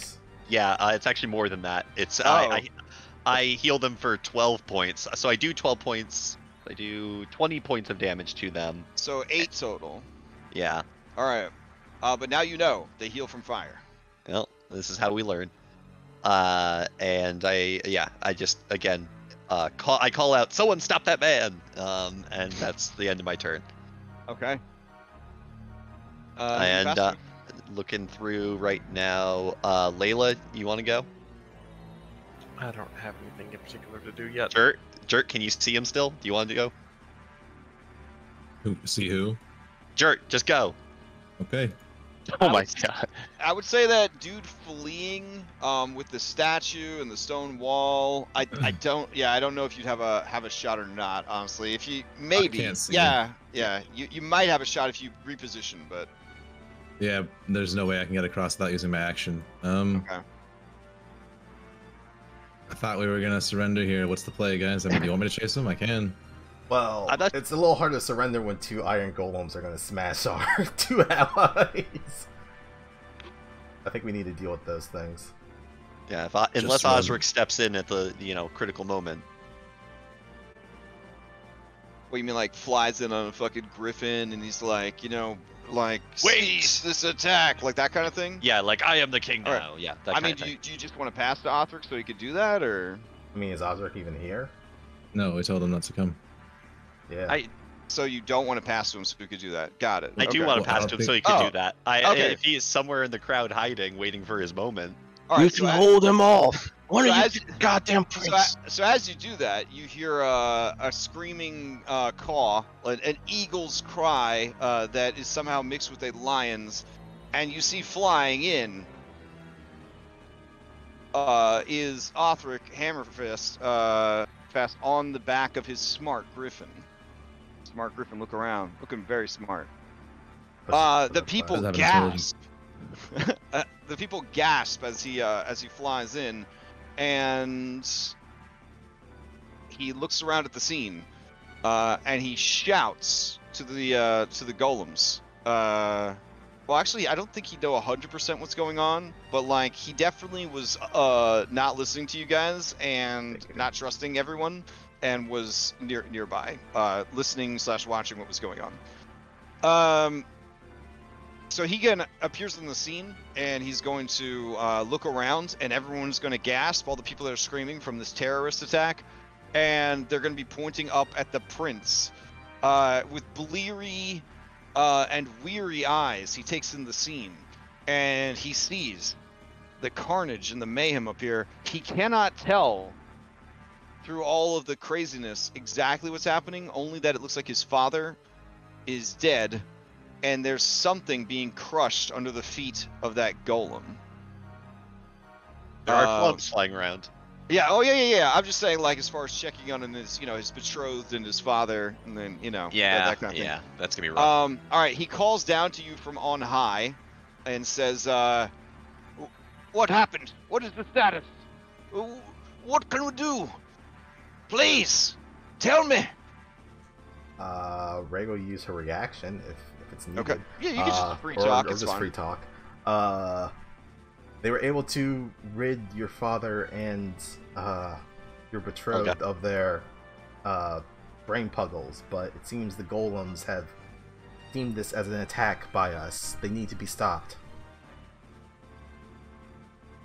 Stopped by who? The king. The king. They will only listen to the king. Well, the king's dead. But you're next in line. When you say that, he looks like he's gonna throw up. This is your moment. Osric, you have to step up. This was going to be yours one day, and that day has come now. He's gonna fly towards it, and then dramatically run out of flight speed right over the lava. All right, he will pass to whoever wants it. Does anybody want it? Ray will take it. All right. Ray is going to, seeing allies in danger, is going to spend another fourth level spell slot for Summon Elemental. Going to make a Aerial Elemental, and is going to, whoops, that's the wrong one. I think it has a speed of 50, or is it 40, or something like that. Essentially, at the end of her turn, she's going to end her turn, and then when its turn comes up, it's going to grab her, and it's going to flying dash to the other side of the... Oh, okay. Gotcha. And that's pretty much it. All right. I'll pass it to Layla. All right, Layla. Okay, alright. I have a very important question. So very important. Uh-huh. Does this man have any shiny looped earrings up here, Tyrander? No, I mean, he's a dwarf, so I guess yeah. Nah, he does not have, from what you can tell, he's got this little hood that's covering his ears. So, yeah. Does he have any food in his beard? Food in his beard? Uh-huh. I don't know. It's pretty far away. You can't see through your raven, right? Well, I'm only asking for the raven's purpose. I see. Yeah. Okay. I don't All right. know where you go with this. He does not have food in his beard. All right, the raven seeing no food in his beard, and no shiny things to take. Flies away because he wanted shiny things and food. Okay. This man is not interesting. Okay. Listen, I'm just adding in some okay. Some fun. All right. It wasn't gonna do anything important. Literally, if he had food, he's gonna pick in his beard for food. All right. Anyway, Layla will move up, and as she moves away from this guard, she's like, "Don't you dare!" And she'll move forward, and she's going to actually follow suit to exactly what Ray did, and also summon out a air elemental and just command it to go forward. All right. Let's see. Drop an elemental down. For some reason, my elemental broke. Oh, did it? Yeah. What about it broke? The auto generation of stats, or like image and all that other stuff. Like there's no switching token for it, so I don't know what happened, but it is what it is. Okay. There you go. At the end of my turn, I'll use my bonus action to give Dirt Bandon a +1 to his next roll, just a little bit of inspiration. And then the Golem has a fly speed of 40. So it's going to just come up to here and dodge. Okay. All right. Who would you like to pass to? We'll pass it over to... You haven't went yet, Jert? We'll pass it to you. All right, Jert. Hell yeah. Okay. So I think we gotta kill these things. So I think I'm just gonna get over there for now. Unless he can stop them. I just need to be closer to help my friends. So first I'm gonna use my action to cast the jump spell on myself. Okay. And then I'm gonna make a leap. I'm gonna run 10 feet here and jump across. Okay. I can go 10 more. I have a 60 foot. And then I'm going to put away the axe and take out the chain lasso. And I'm going to wait for now. So this is where I'm going to stop my turn. And I will pass. Okay. Oh, you know what? Actually, hold on. How close am I to this guy? Might be able to... he's just out of range. Never mind. Yeah, I'm going to have to pass. Who has not acted?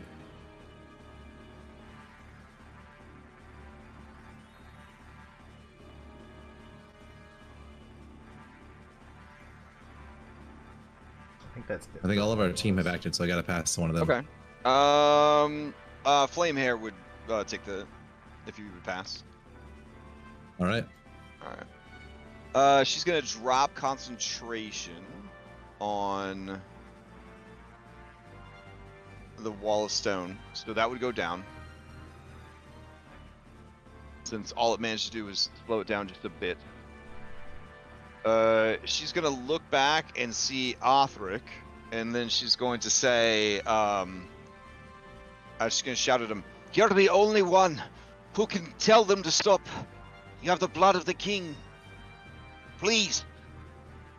And he will move towards him. To here. And let's see.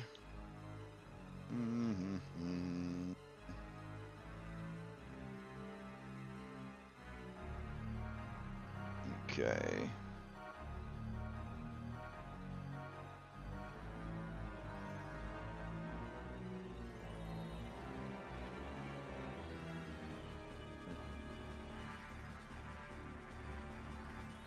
think for now, yeah, let's see. What would you do? Okay. She's gonna move there, and then she really needs Othric to get up close to these dudes. And we need to slow these guys down. We got Rajar in there. Don't want him to get wrecked. Yes. Alright, instead of moving back, she will go here, and then she will twin spell a haste. For Aragorn and for Rajar.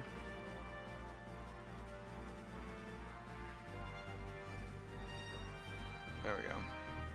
I just peeped the summon elements will be in a pink cloud. Alright, and then she's concentrating, and that's her turn. Alright, she will pass to Thardan Ironhand. Thardan Ironhand is going to try to move past the golem, and then he's going to shout, "Surrender! Where do you think you're going, Soulstone?" And then he is going to... yeah, you know what? He's going to cast Banishment. No. He'll cast Hold Monster on him. There we go. And let's see. Dude will try to make a Wisdom save, I believe. Fuck! Alright. And then he just keeps running. Okay. So that is his turn. Okay. Oh, I know why I keep selecting that guy. Because after I'm done selecting someone, it defaults me to the front of the initiative. Because it thinks we're in regular initiative. Got it. Okay. I'll be honest. The rest of the dwarves, they really don't know what the fuck to do here. This is pretty crazy. So they're going to just, I guess, kind of defensively sort of like dodge and watch what is happening, trying to make sense of the battle here. As the round ends, because I think that would be everybody. Well, Tyrander would try to flee some more. And then... Yes. Okay. Play would then pass into the next round. The dwarves would try to pass to the prince. The prince would fly up with Griffin, which I believe has a 80-foot flight speed. And as he gets closer, he looks doubtful, but then he says, "In the name of the king of the Hammerfest Holds, I tell you to stand down." And as he does, you see the golems exit initiative. Oh, we did it. Now the question here is, do you want to chase scene, try to catch this Tyrander Soulstone as he's fleeing? Oh, absolutely. Hell Okay. yeah. Alright. You guys have a number of advantages here. So this shouldn't be too complicated. But essentially, I will end this combat. And if you are interested in pursuing him, roll yourselves into the new combat. And we will just treat it as a chase scene skill challenge. I don't think down here I'm aware of him, so Okay. I won't roll myself in. Alright, so whoever is going to try and pursue him. There's no combat counter. Oh, my bad. I'll add him in to create it. Here we go.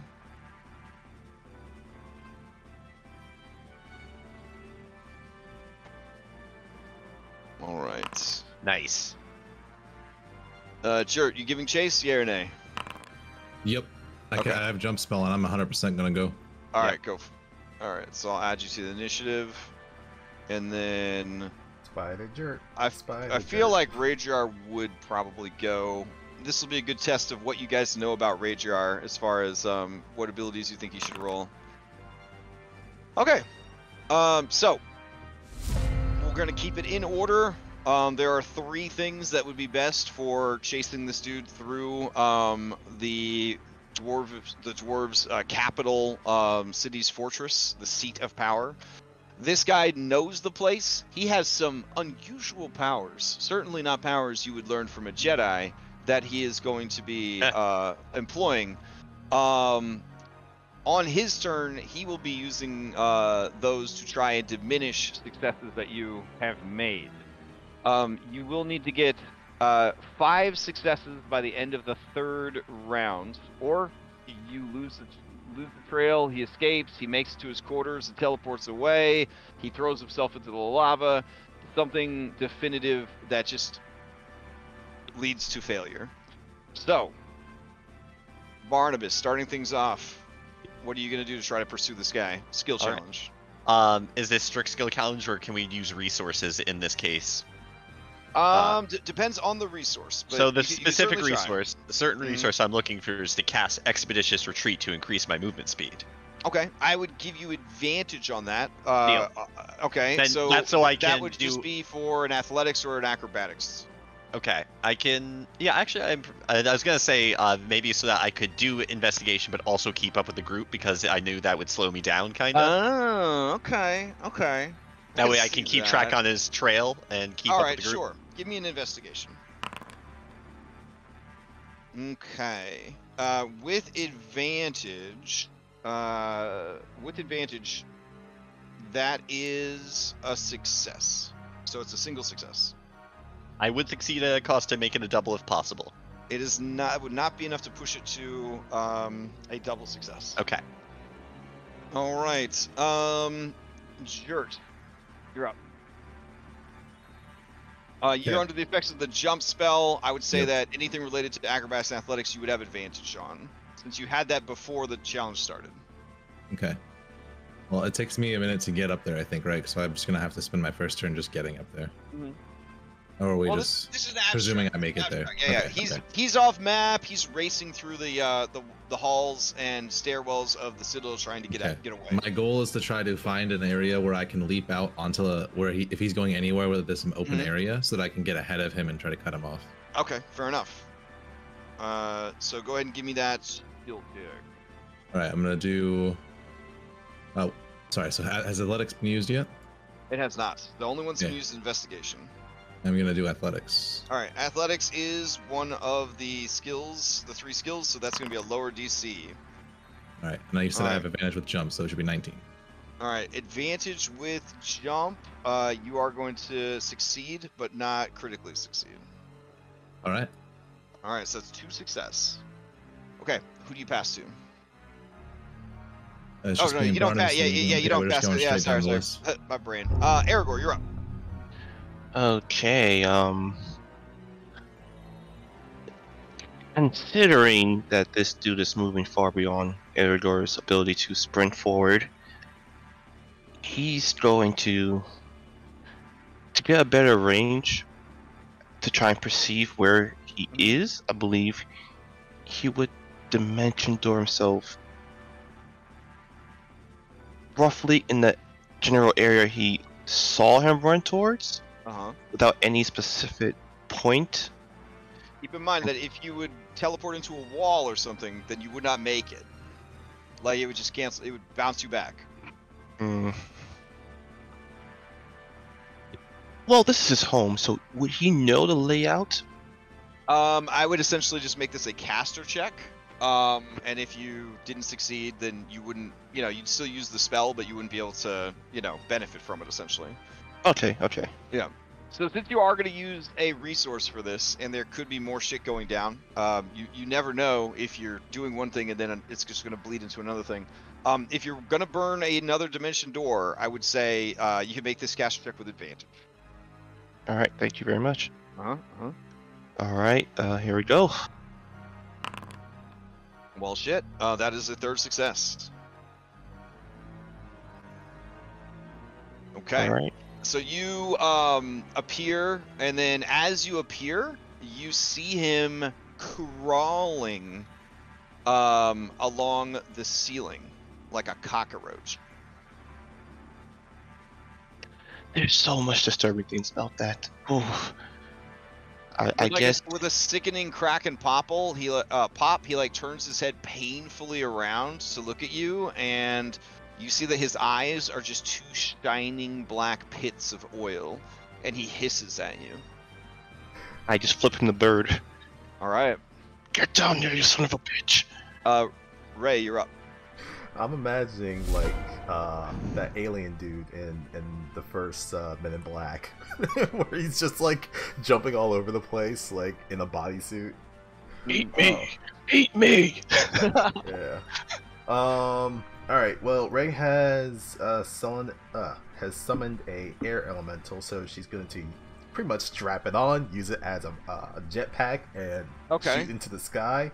And is going to attempt to do a perception check just to keep eyes on this All right, dude. perception is one of the 3 skills, so it's going to have a lower DC.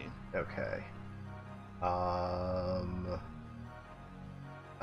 burn a DM inspiration to make this at advantage. Okay.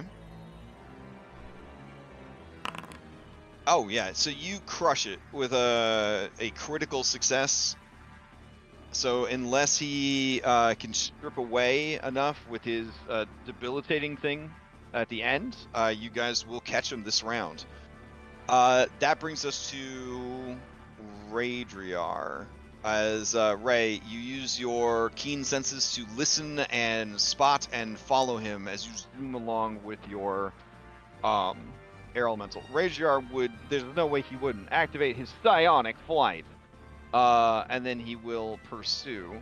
Do you guys have any suggestions for what skill he would bring to bear? Intimidation, so he can yeah, tell he's the gonna dude say to not fucking run. Alright. Of course, he will shout that the man is a coward. He must face justice. He must face the people that he wronged and pay for the crimes that he has committed, etc., etc. Either he can come peacefully and die with honor, or he can die tired. And that is a 6th success. That brings us to this dude. As he is fleeing, he does sort of detaches from the wall and does like a little bit of a front flip. As he does, his mouth opens wide into sort of a yawning, distended, almost like snake about to eat a baby deer size thing, and he vomits forth a swarm of bats made of blood. The fuck? So I need each of you to either give me a Constitution save or a Dexterity save. Any failures will detract from your successes. Dex or Con? Dex or Con, yep. All of us, right? Oh, shit! Alright. Can I use a fan? Well, I'm burning my last DM We're good. We got a inspiration. 2 success on that nat 20 there. We're fine. Yeah, yep. Advantage on this con save. Okay. Alright, let's see. For the purposes of this skill challenge, Barnabas got 2 successes, which is good. 18, not gonna do it. 10's not gonna do it. 18's not gonna do it. But they're pretty close. you might as well. Yeah. Some people on principle would Never never been do a better this. time. Succeed the cost for Ray. It looks like Radriar's aura isn't applying anymore. That's when not within 10 feet of him. Oh, okay. Yeah. But it's applying to him. And okay. So 1, 2, and then the 2 from Barnabas, to balance those out. And then, so basically, Jert or Ray, if one of you succeeds at a cost, you will catch him this round. Otherwise, it just goes into the next round. Yeah, Ray is gonna succeed at the cost. Okay. Here's the non-combat succeed at a cost. Winded. Yeah, that's about right. She's not exactly the most Okay. physical of people. All right. Despite her just large ass frame. So as this guy thinks he's going to escape, you you see bursting from the flock of blood bats is Ray with the last of her air elemental just kind of burning itself out, just slams into this dude, taking him to the ground. While he is a formidable enemy, he is by no means a boss monster. Do you guys want to like tool up on this dude for a round, or do you just want to describe to me how you take him into custody / kill him? Do we really want to risk keeping this guy alive? If we kill him, we are like now we look bad. So I don't think we have the option. Try and knock him out where we can. Yes. I would secure him with the dimensional shackles. Would wrap him in a cold iron chain. Okay. Well, Does this entity still qualify as a humanoid? It is an undead. Oh. Rager tells you that with his divine sense. Well, then we are just normal restraints, no fey restraints. Okay. Lots of them. Yep, I got my chain whip already out. I'm just gonna use that. I'll cast like entangle just to try and restrain the area that he's in. Okay. So as you tackle him, you call forth vines that burst from the floors of the fortress to try and restrain him. Barnabas, you catch up, you move in and try to slap the shackles on him. Jert, you keep telling everyone don't kill him. And Rajar determines that he is in fact a vampire. Oh shit. Right. So you take this vampiric dwarf into custody, and things as you arrive back in the throne room, you can see that here I'll go ahead and end combat.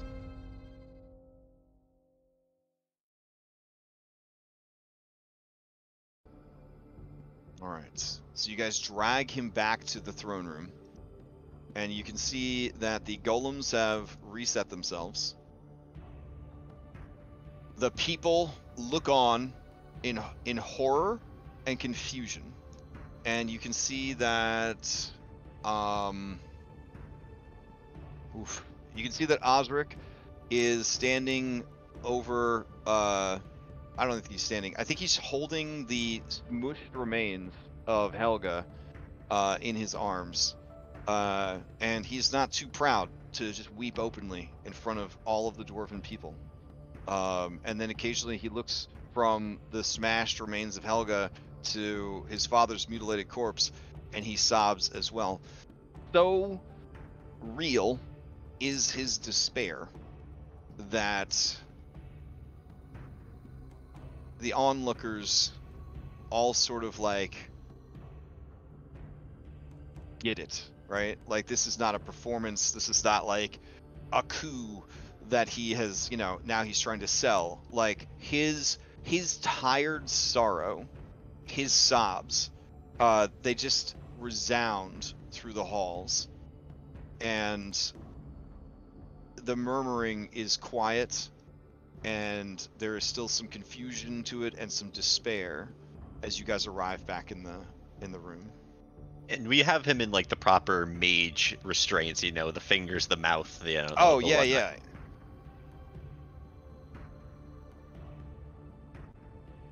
All right. As you return, High Priest Thardan Ironhand says, "Oh, I knew something was off about him, but I didn't know that it was this bad. You foul beast! You did this to the king, didn't you?" Tyrande says nothing, because he's gagged. But he also doesn't look like, in his eyes, that he's going to tell you any information. He looks from Tyrande to Osric, and you can see that High Priest Thardan Ironhand's heart hurts for what he has seen here today. Approaching you guys as you return, Udrina says, I don't know what to do for him. His grief is breaking him.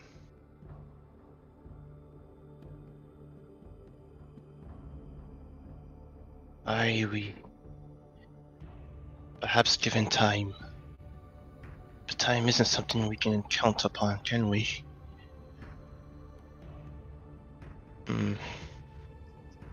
And she looks at you and she says, Ergor, surely you have something you could say to him.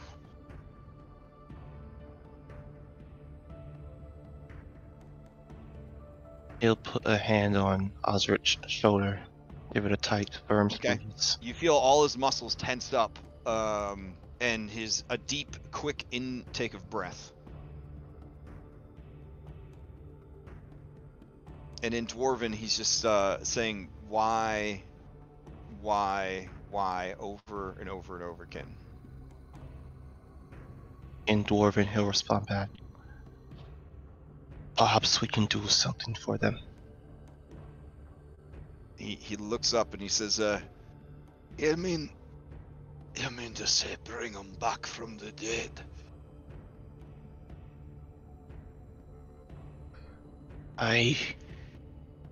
We have priestesses and priests. And I've seen a couple of the magic those two over there can wield. And so point to Layla and Rafina. Maybe there's something we can do. He looks at you and he says, my teachings, my tutors told me that the mind and the soul are linked. That is what makes the mind flayers such terrible enemies. There's nothing to bring back. Aragorn will grit his teeth, close his eyes. Fucking hell. They took everything from me. My father. My sanity. My love. Hold yourself. You haven't lost anything much yet. You still have your people. Anything much. Well, I didn't really mean anything much. I meant to say, like, you still have something left. He looks around and he sees the people for like, not the first time, but it's like he's seeing them again. And he says,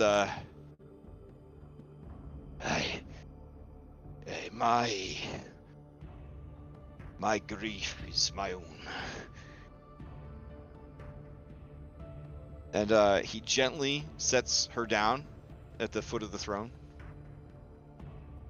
And he looks at you, Aragorn, and he looks at all of you, and then he looks to you, Ray, as if waiting for you to say something. I believe that statement is incorrect, King Osric. Your grief is not just your own. Many people here are suffering within the Veil, and will continue to suffer unless the Red Hand has been dealt with. We can use that grief to strike back at them, to send them back to their dark pits of the Fae. Out of curiosity, are you holding the thaumaturgy stone when you say that, or? No, this is just to him. Okay. I think Barnabas still has the stone, honestly. Okay. But no, this is He just to him. definitely would have wanted to palm it off to you for that. That was dope. Okay. He nods to you, and he puts a hand on the throne, and he says, "Listen to me, my people, and listen well. Our ancient enemy is returned, and we will meet them, as we always have, on every battlefield.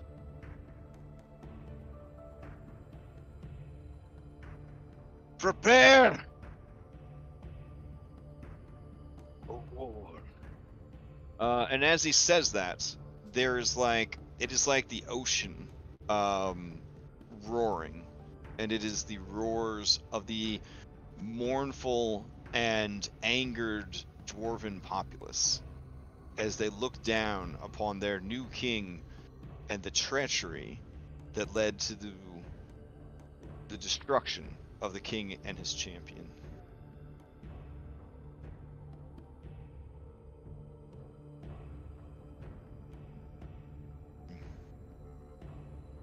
Osric removes his hand from the throne, and he looks to all of you and says, "I'm a dwarf of my word. I would have said anything to get your help. But after seeing this, nothing can keep me from them." And the ferocity and intensity of his demeanor and his gaze is chilling. "I'll throw everything I have and more against them. They sought to cozen us in, to castrate us, but they feared us. And they were right to fear. This traitor will be dealt with. And then we march for Brindle. I promised you wings to fly you there, and the promise still stands. When you're ready to leave, you tell me.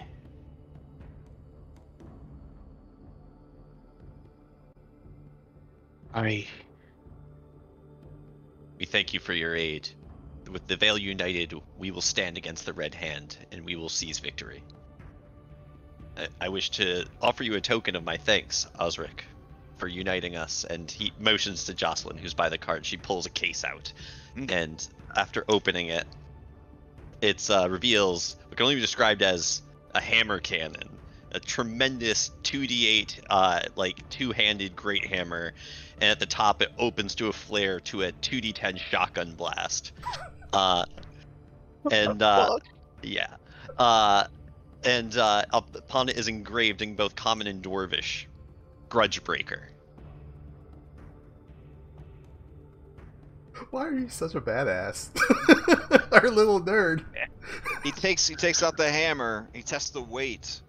Jocelyn holds her breath as he gives it a spin.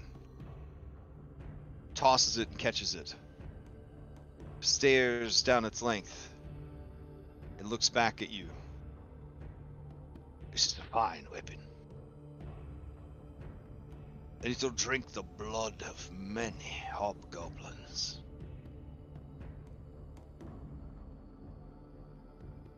And tell you what, we all make it through this thing. Benoit, I've got work for you." It will be a great undertaking when this is done. I look forward to the part we will play in it. Might I make one more request of you? Mm-hmm. If you would find it in your capabilities and in your heart, we could not have gotten here without the knowledge and participation of Umek. I ask his exile be renounced. He pushes past you, Aragorn, to look at Layla, and he says, "The thing you're asking me, here, by the throne, by my father's corpse, by my lost love, I hear it. And I'll say the same. Should we all come out of this on the other side, Umeg will be pardoned. His holdings restored. And a seat on my council guaranteed." That is more than sufficient and graceful of you. We will leave you to your council, your chambers. He turns to you, Aragorn, and says, You're reinstated, Kingsguard. We have much to do. Aye, that we do. And thank you, my king. And you will see Aragorn take a knee.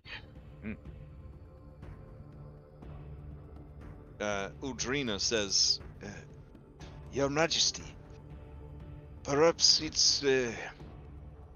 perhaps Aragorn would be better served with these heroes on the front. He's ever been hot-head. she says, as her hair continues to burn. And he looks at her, and he looks at you, and he says, That's true. Go with my blessed in my voice. Ahead to Brindle. If you can speak with Lord Jarmuth, tell him you speak for me and all the dwarves of Hammerfest. Of course. I won't fail you or the dwarven people. alright. He gives you a you son of a bitch handshake, and then butts his forehead against your forehead. Same.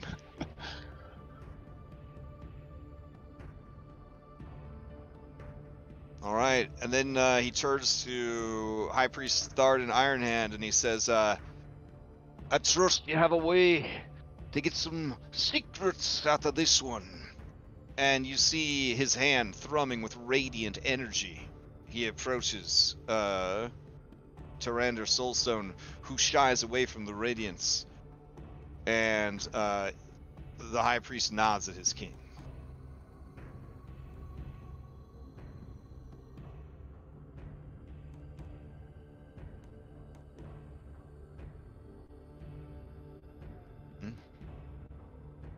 Alright. Do you guys have any other business here? If it is with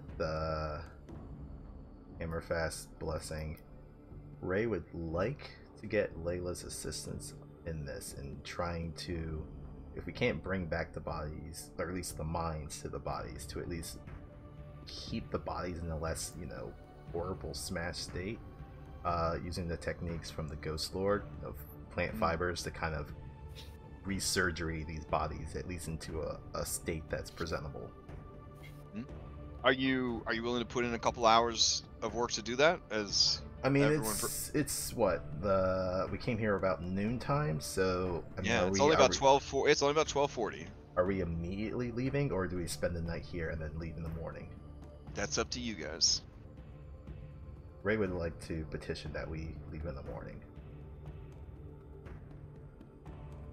They can provide for you essentially 8 griffins. So that would be a combination of like 16-ish people, 15 because Raijin pretty big boy.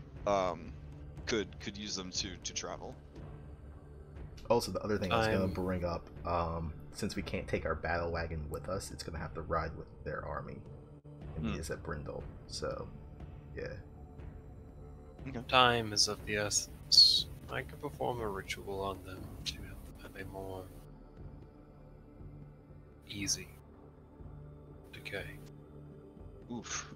I thought you guys were in a hurry. I mean, they have their own. I mean, I'm gonna be honest. They got their own like clerics and stuff like that. It's yeah, that's fine. For that. It was more of a gesture to yeah. Oh yeah. He definitely gives you some platitudes of thanks while telling you do not touch those corpses. All right. Yeah. All right. I will take gather our stuff over to map of Elsir Vale. Seems like a good place to plan. Yeah. Oh boy. We should leave 1 or 2 people, perhaps with the wagon, to come with the dwarven army. Well, I mean, unless we want them driving our wagon. They are welcome to use it. we're gonna leave our B team with the wagon regardless, right? I mean, each griffin can carry 2 people, so we can have some of our B team with us. Except for the poor griffin that has to carry Rajan. Yeah. Yeah. Single man griffin there. That one's gonna be straining a bit. So, who do we leave behind with the dwarves? Because Would it make sense Do to we have leave to? Umegs? Oh, possible B team recruits. Your 2 dwarven guides, which would join as a pair essentially. And little Tony of the Floss. Hey, You know what Yes. would make sense to leave behind with the dwarfs? Wink, wink, Lex. Rafina. I mean, I- true. I mean, I don't know how soon we're gonna get the. Is this the swan song of Ray Duskfate? Is she returning to the B team? I mean, that was gonna happen when we actually get to Brindle, so then we can do the tag team swap. But Yeah. Well, I mean, this is a good time to discuss your strategies moving forward. Also, I don't know what we're gonna encounter while we're flying over there. So, We're gonna campfire travel. oh, that's true. We can't campfire travel. with griffins? Yeah, it's gonna be a matter of when we get there of, hey guys, I hope you know what's on your door borders. Let's talk about what's going on and how to plan for an attack. For Yes. right now, Ray will just fly with the rest of the group. But I was saying Umegs can probably stay with the wagon. He has such a good B team ability, though. I mean, he does. Yeah, but it's kind of fitting for him to stay It with is. the It dwarves. totally is. Like, It it's such absolutely- a fitting cap to this That's what I was story. thinking. I would. Yeah. I think that one's he should stay. I agree. And then he can show up on the battlefield with our battle wagon. Oh, hell yeah. Fire that ballistas! Well, I was thinking they're gonna need some engineers, right? Or do they have 100% confidence in their people's ability to? Are you questioning the abilities of the dwarves? Or are you talking about Was it- Brindle? Well, Brindle, really.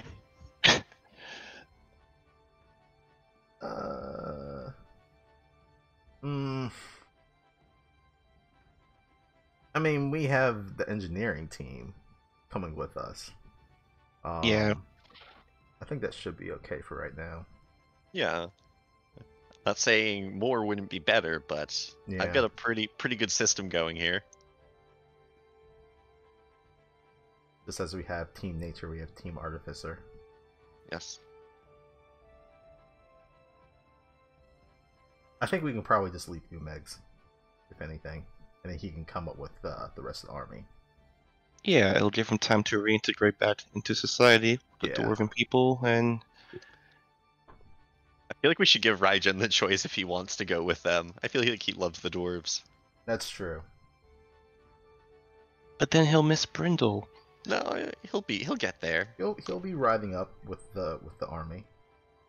Honestly, he's not a bad idea to take with us because Yeah. But I also wanted you- diplomacy with Brindle, and if nothing else, he's alright at giving speeches. Yeah. Mm-hmm. You're right. You're right. I'm not going to be able to carry this charisma into the next arc of this adventure. I imagine this is where me and Donnie Salami part ways. I don't know. Our little diplomat did pretty damn good. I was enhanced. By a lot. Just a casual +8 bonus. From Donnie Salami. Yeah, if there's any B team members, probably leave Umegs and then bring everyone else with us on the Griffins as we fly and do the campfire travel up to Brindle. That sound good to everyone? Yeah, sure. Is there anything that we need to buy here while we're here? Yes. Do we have the gold and funding for it first Not and foremost? exactly, but we do have friends in high places. Well, as a matter of fact, Crash, can we just use the 12k gold we were bringing? I didn't want to say it. I mean, So wait, you're gonna take the money that Brindle said Well, something. no, we're not taking the whole thing. Okay. People want to do last minute shopping, so I figured might as well But have. if he might overhear us talking about how we're preparing for this thing, how broke as fuck we are. Oh, we can okay. We can slyly imply maybe the new king of Hammerfast can invest in the Claws in the Veil as we make our way to Brindle. Sponsor us, just sponsor us, really. We'll wear some tabards. Osric would ask what it is you need. Perhaps it can be provided from the royal armory or treasury. Does this Rajar have plate armor? I think he does. Yes. He does? Oh, okay. Jurt, you could probably, all of you could probably use some better armor. I feel like. What, Jurt? You have just studded leather. Yeah. Can it get better for you? Yeah, but it's metal, and druids have that weird thing about metal. I'm wearing studded leather armor with a +1 infusion right now. Yeah. Well, Rafina, were you able to wear that elven mithril? I forget if that was a thing for druids. I know mithril's a We metal. request something to give us resistance to flame. There is a dragon that is quite mighty that I am sure we will have to face down in the siege. The one that laid low Thanley. That's a good point.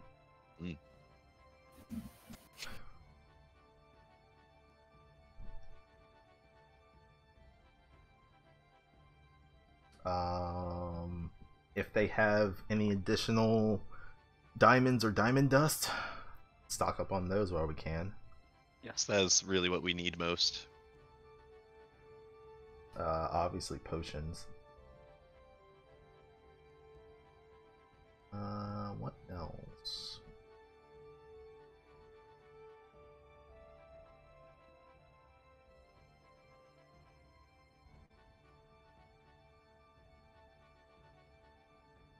Oh, do you think they have someone who can cast Sending?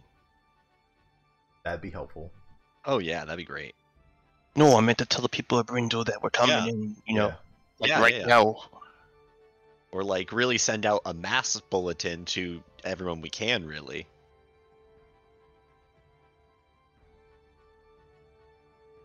Matter of fact, do sorcerers have Sending on their spell list? I don't recall. Definitely no clerics and I think wizards.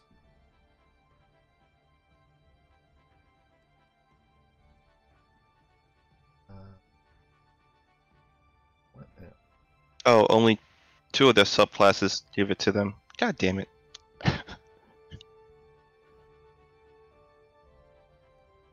Above the table, if they have any type of elemental ammunition, that'd be nice for Orion. What? You telling me Orion hasn't been collecting arrows? I mean, I don't know. You tell me, Crash. Does Red Rock have anything special that Orion would be using? Well, I sent you something on Discord. Oh. For... Sorry, I haven't checked Discord. No worries. Oh, that's right. You mentioned your little mouse folk have a white lion with them, right? Does he have proper barding? It'd be kind of hard to get. What did you say? The dwarves could provide you with easily a quiver of 20 flame arrows for Orion. Nice. Oh. This is a difficult choice. Well, you don't have to decide right now. Yeah.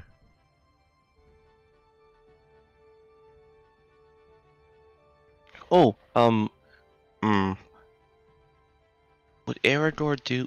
Well, nah, this would be in character. He would go up to the King Osric for a moment, and if possible, could you speak to him in private? Yeah, sure. King Osric. I have something to give back to you. Something sacred to the dwarven people, and especially to A hero of rest. And he would pull out back the twin crystallized daggers of fate, Hmm. and he will place both of them back in Osrit's hand. Okay. He looks at the daggers, and he looks at you, and he says, "You wouldn't have been able to take these if she didn't want you to have them.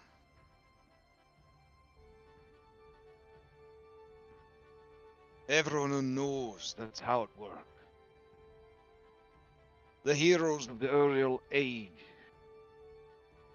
they laid down to rest, but they knew others would come. And if those others were worthy, they could pick up, continue the fight." He'll give a very slow, solemn smile to that. Thank you. That's all I needed to hear. I don't know how much time you have before everything comes crashing down. But those weapons, well, they're finer than anything we have available now.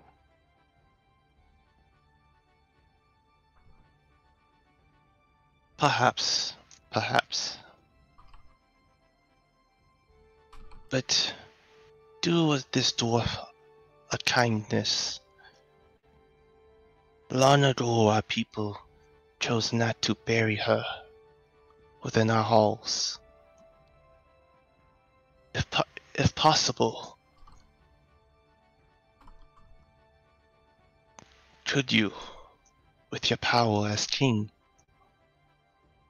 move her within?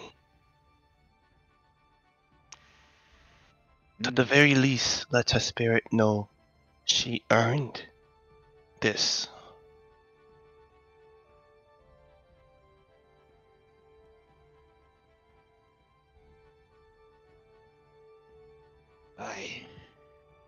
I think a lot of things are gonna change around here.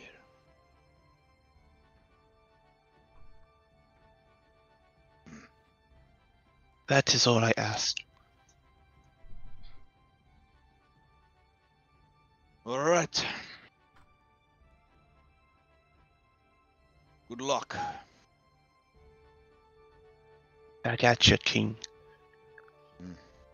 Yeah, he kind of makes a face like he's still trying to understand what happened and the sudden thrust of responsibility upon himself and all that, but he does nod.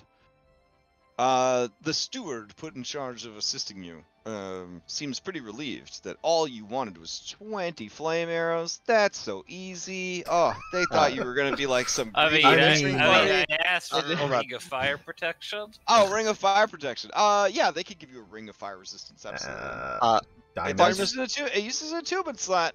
They do warn you. Like, it uses a tubing slot. Some people don't like the fact that it does, but it does. If you're still okay with it, I'll add it to your sheet. She would give it to Jert, actually. Oh. I mean... okay.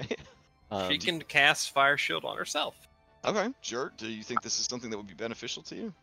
I think I have a 2-minute slot. Let me look. Hold on. One. Should say at the bottom like a sun next to your money. That's how many you have attuned. I have 1 slot. Okay. So yeah, I can take it. All right.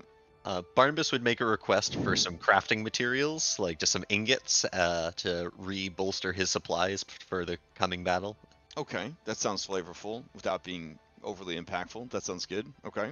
Are there any other requests of the dwarven people and their royal treasury / armory?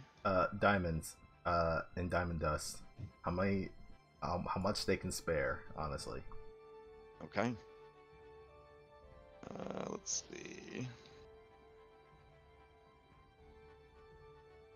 And if they have anything that is usable for a druid that's better than just a base sheet. It's got to be wood though, right? Yeah, it's those weird requirements. Are you strong enough for a stone shield? No, 9 strength. Okay. Because I was like, there's dwarven druids, but I feel like they would probably just be focused on like stone and stuff. Yeah. Meaning they Okay. most likely have strength. The amount of diamonds they give you will be determined by any other request that you guys make.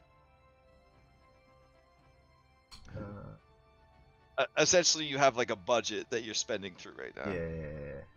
I mean, always use another cloak of displacement. Well, let's see. In my games, a cloak displacement's worth 80,000 gold. So... Oh, never mind. Never mind. They're only like the best magic items. So they give us a cloak, and then they just give us pocket lints for what is left.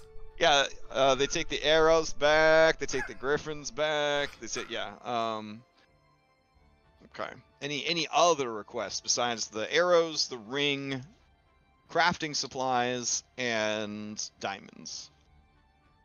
I think that's it for Ray for right now. Okay. Do they have any spell scrolls? I think They could it'd be provide kind of some- useful. They could provide some spell scrolls. Which spells are you looking for? Which spells do we really need at hand? I'm asking the party. Just Let me- sending will be useful. Let me I ask mean, you the ways. I look wistfully into the distance and say, I wish I could cast Fireball. We could get you a wand of fireball. that's a They that in 5e, I think you still have to be able to cast fireball to. yeah. That's what I yeah. was. But I mean- necklace of fireball, they could give you a necklace of fireballs. How much one of them go for? Listen. I'm not gonna. I Okay, would provide. yeah, I'm not gonna provide all the prices. Fair. Because then I want you to ask for things organically. I don't Fair, want this. I fair. don't want this to be the ShopRite experience. Right. Like you're telling them what you need, and they're telling you if they can provide them. I don't When you need a mention- necklace of When you mention fireballs, they do have a necklace of fireballs. Well, I would certainly like a necklace of fireball. 'Cause right now, we're lacking some serious heavy firepower. I think everyone just turns and looks at Aragorn and is like, are there any spells that Yeah. you need? Well, yeah, that's one of them. Okay, so do you need a scroll of fireball, or you want necklace of fireballs? Necklace. Yeah, I want to do it multiple times. Okay. All right. And anything else? Otherwise, the rest will be diamonds. Healing potions of, let's say, superior, greater, and normal variety. If they have supreme, maybe a couple of those. Okay, healing potions. Okay. You got any tomes of influence and leadership? They don't. Oh yeah, right here next to our book. Oh, of you know what, Exalted Good. that actually wouldn't be true. They do have them, but they're on their, they're in the middle of their 1 century cooldown. Damn it. Ah, well, after this is over, You I live. could probably live. I could probably wait. Yeah, I you feel live like long when enough. the intellect hour managed to become king, that's why probably one of the first things it did was like inventory all its fat loots and be like, might as well, and like just read all of their manuals of stat boosting. Okay, now I'm holding a grudge. Yeah, for sure. You should be holding a grudge. Fucking tired of this fucking red hair. Okay. But other than necklace, honestly, I can't think of anything else Aragorn would need. Truthfully. Actually, yeah, I don't even know why I'm requesting stuff for Ray. She's gonna be switching out anyway, so. Aw, you sound so sad. No, I'm just being real. Okay. Like, Okay. her time, she has a timeline, and we're about to be meeting it. So, Okay. Right. Hmm. I I've noticed come you're to asking really- for a lot of fire items. Ring of Fire, Resistance, Necklace of Fireballs, and Arrows of Fire. Truth be told, the necklace of fire is for everything that's not a bit 3x. Truth be told. Because The Reek is 4 of a 3x. Let's see. I've come to enjoy having 2 druids in the party. Having the 2 healers. yeah, so one of them can save your ass. We all know. Yeah, it's nice. Oh. That's one of the rougher things I think about the transition to Pathfinder 2 is you get kind of used to, especially with like veteran 5e players, you get used to everybody basically scamming like some kind of heal mechanic into their build. So like you kind of feel confident that everybody can pop somebody up in an emergency sort of thing. And I think with Pathfinder, not as many people think about that, or at least maybe because we're novices to the system, we're not thinking about that.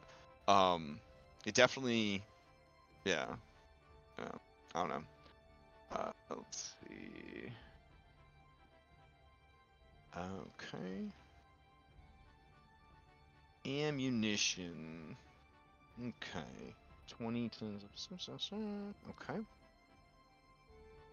All right. So if it's and how many potions are you hoping for of these healing potions?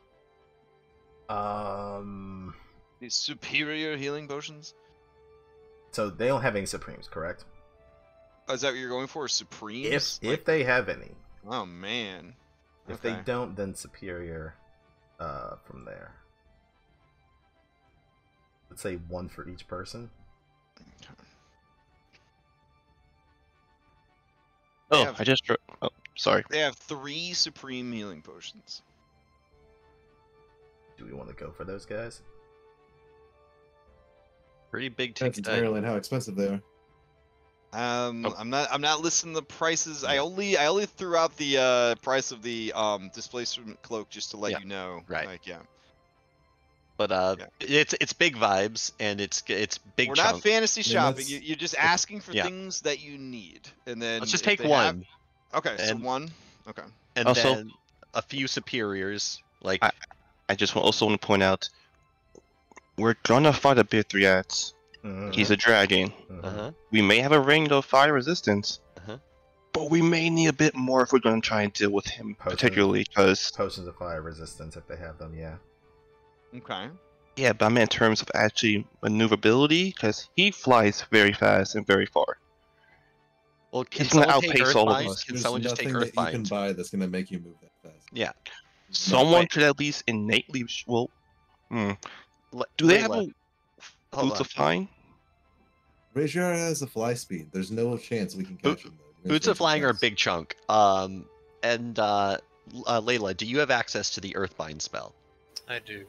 Would you be willing to prepare it for the battle? Yes, but I think it does have a saving. It does. I think A it's a strength save. strength save too. Oh, She's that's why I'm very suggesting good the at- it is a boots strength because save. Okay, that's not viable. I'll No. make it easy on you. They do not have boots of flying. Oh, and Okay. it doesn't. They do not have It- brooms of flying. It doesn't insta down them. All it does is basically start to feather fall them. oh,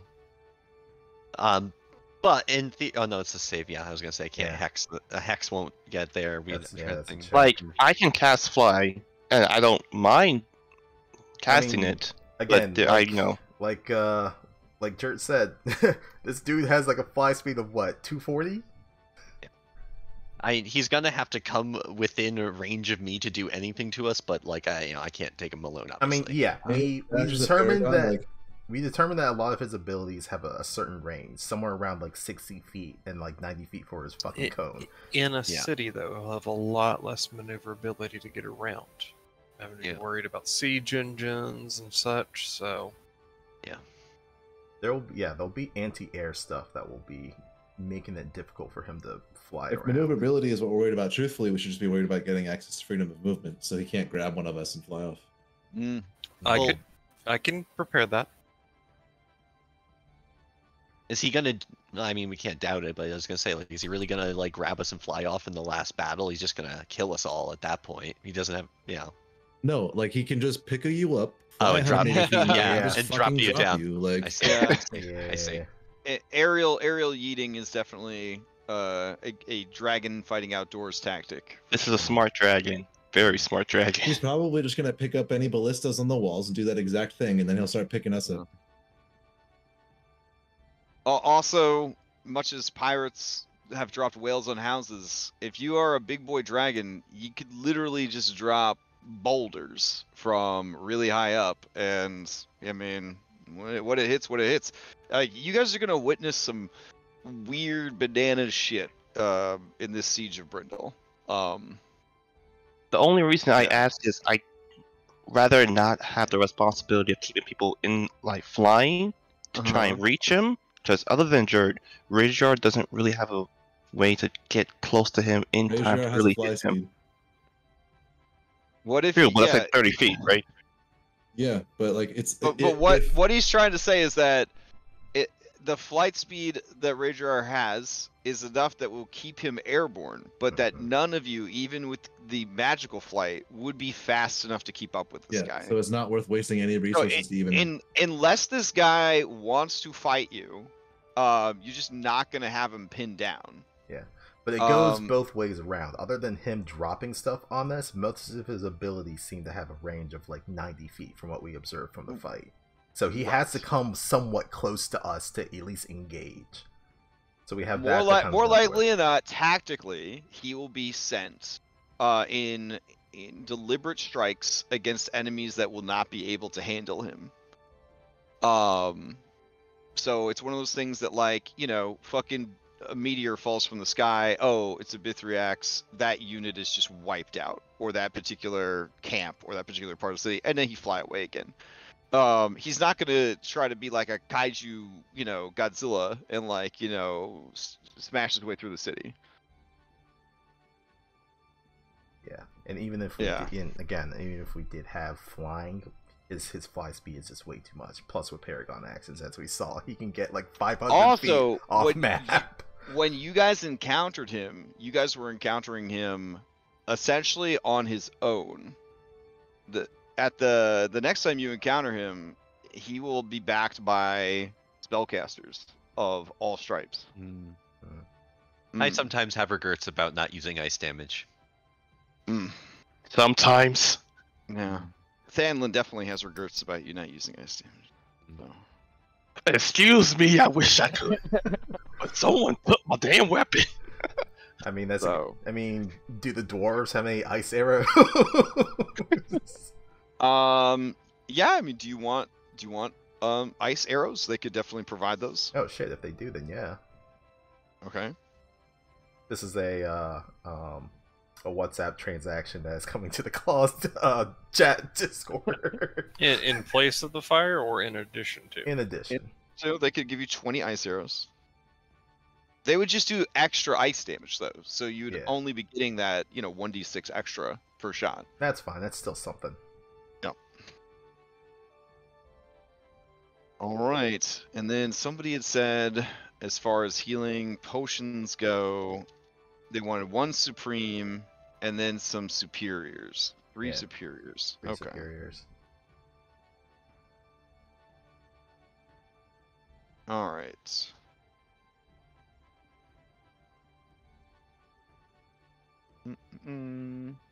Okay. I think that you guys are pretty good, unless you don't want any diamonds. Can we afford 1 diamond out of that? Well, that's what I'm saying. If you keep asking for things, you will not have anything left for diamonds. Oh, okay. Yeah, so that's why I was giving you the heads up. Like, if you still want some diamonds, then you may want to call it there. So we have arrows, ice arrows, necklace of fireball, supreme potion of healings, superior potions of healing. Superior. Well, both. One supreme and then a couple of superiors. Okay, and that's it, correct? And the ring of fire resistance. And that too. Okay. So we're good, everyone? Yeah. Yep. Oh, okay. Yeah. All right. They present you with all of the things that you asked for: the 20 ice arrows, the 20 fire arrows, a necklace of fireballs that has 5 beads, a ring of fire resistance, a supreme healing potion, 3 superior healing potions, and a 500 GP diamond, and 2 300 GP diamonds.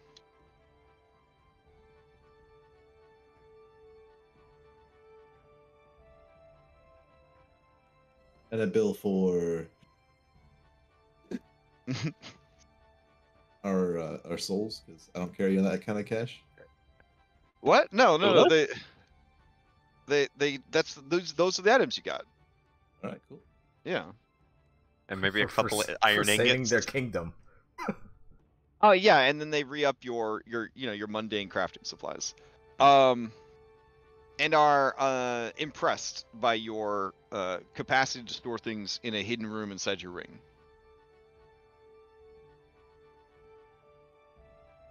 Okay. If everyone's good, I guess we're going to head to the travel. We'll assume that in the aftermath of all this and getting shit together, it's going to take several hours. So, 1, 2, 3. So it's about 4 in the afternoon. Do you just want to head out and travel through the night, or do you want to stay here one more night and then head out first thing in the morning?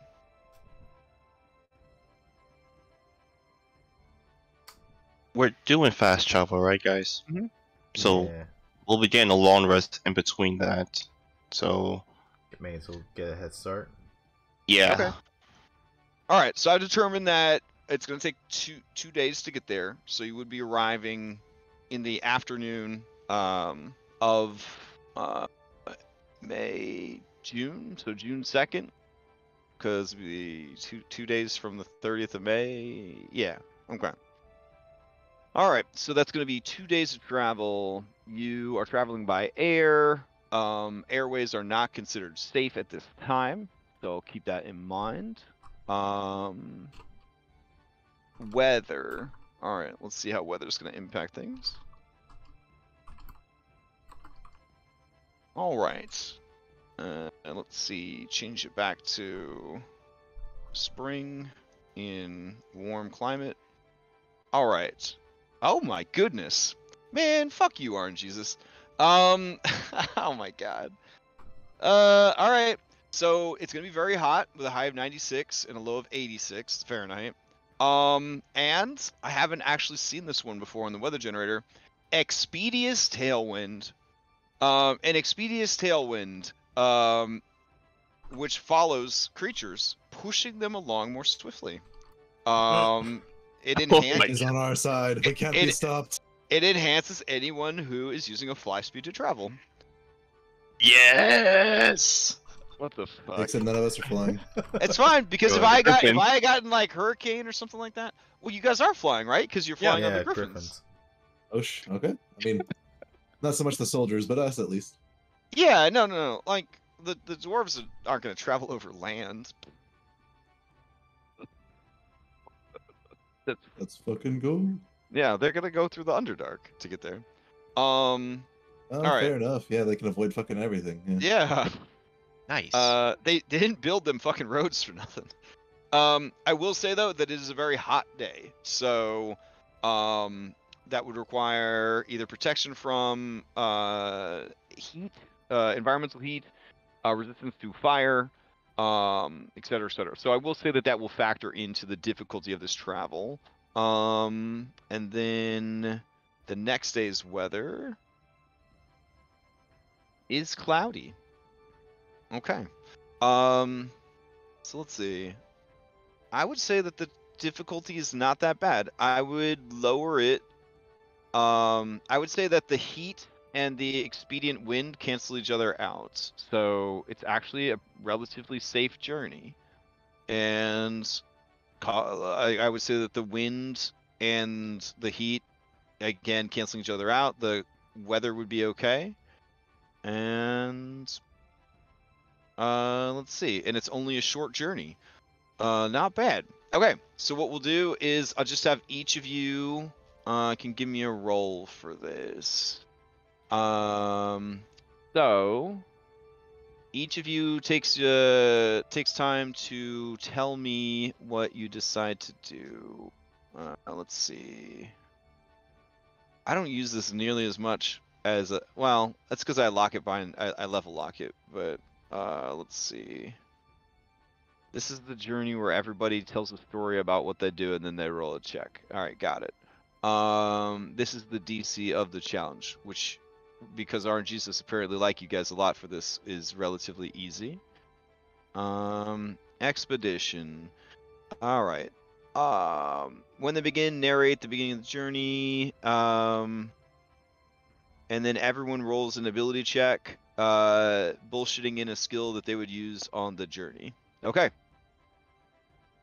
That seems very generous. Oh my god, nice. Okay. Oh, also, you guys would be level 10 because recruiting the dwarves is a milestone. Hell yeah. Nice. Yeah. Guess who's taking fireball dice? Wait, what? I'm kidding. Yeah, you should. You should. Then you should give me the necklace of fireballs, and we can both have it. Okay. True. Let's see. I have something else in mind though. All right. I think we got Rager figured out. He's going to intimidate the griffins to fly faster. Success. All right. Okay. Who's next? I am going to just be perceptive for outlying threats, manticores, big dragons. Just try to make sure our surroundings and path is clear. All right, give it to me. Success. Okay. I would like to use cartographer's tools to use my maps to guide us across the land. Beautiful and refreshing to hear. Go for it. Oh. All right. So the map just blows out of your hands. And then Jert swoops in with his minimum 10 survival to help guide. Oh, okay. Give me the. I thought you were gonna do like a sleight of hand to catch this poor map, but all right. No. He wants the map fly past you, and you Yep. say we're going the right way. We don't All need right. any maps. We don't need maps where we're going. All right. Rayfina. She's just gonna do a nature check to understand the wind patterns and whatnot to make sure that we're not blown off course or some weird shit. So. Okay, sounds good. Yeah, no problem. You actually understand that the reason that this weather is happening is it is referred to as a Fey Zephyr, and it is because of the thin places between Elsir Vale and the Feywild. All right. Would it make a difference if I was resistant to the hot effect and it canceled that out for me? That has already been canceled out by the favorable winds. Okay. Yeah. 1, 2, 3. So we just need Aragorn. Okay, hear me out. Uh-huh. Can you brew up a drink? Brew up a drink for traveling. Yeah, cool drink because it's hot. Okay, yeah, sure. Give me a brewing check. Okay. All right. That's awesome. Oh, 13.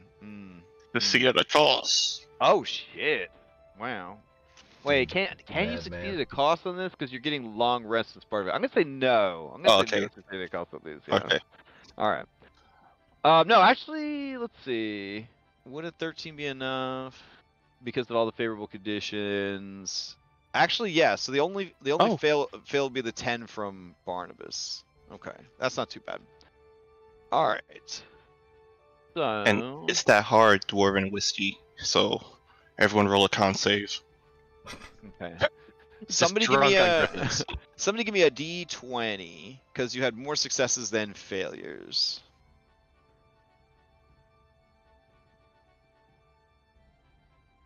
I'll just take the first one I see in chat. 14. Never mind.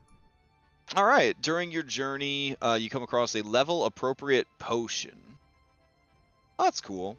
All right. I would say that rather than come across it, somebody just has been crafting it in the background, like bonus crafting kind of thing, and it gets taken care of.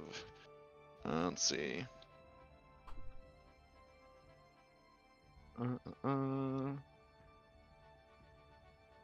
All right. Give me a D12, somebody.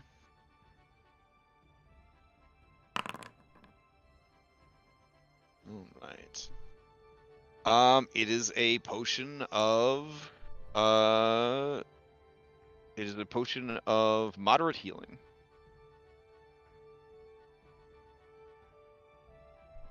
Okay. All right. Now I heard that you were leaving Umeg's Stormsteel behind to help the dwarves and prepare and prove himself to the dwarven people. Did anyone have any send off for Umeg's before you head out upon these Griffin Mounts? Aragorn will walk up and, do the similar "come here, you son of a bitch" handshake. Yeah. And All right. you'll take care of yourself now, you hear me? Now's your chance. Perhaps we can get some real change going on. The sort of change you envision. He looks at you and he says, Aye. I like that. I heard you're reinstated. Kingsguard. Good for you. Mm. You know, I never had time for family. But I think if I had, I would have hoped my son was a real tough son of a bitch like you. You'll see Aragorn just begin chuckling to himself. I bet you, he would be. He would be. All right. Take care now, you hear me? I will. And he'll just give him a hug. oh my goodness. Okay, so yeah, he tenses up, like confused. His fingers splay, his eyes go wide, but he softens and he gives you 3 firm back pats.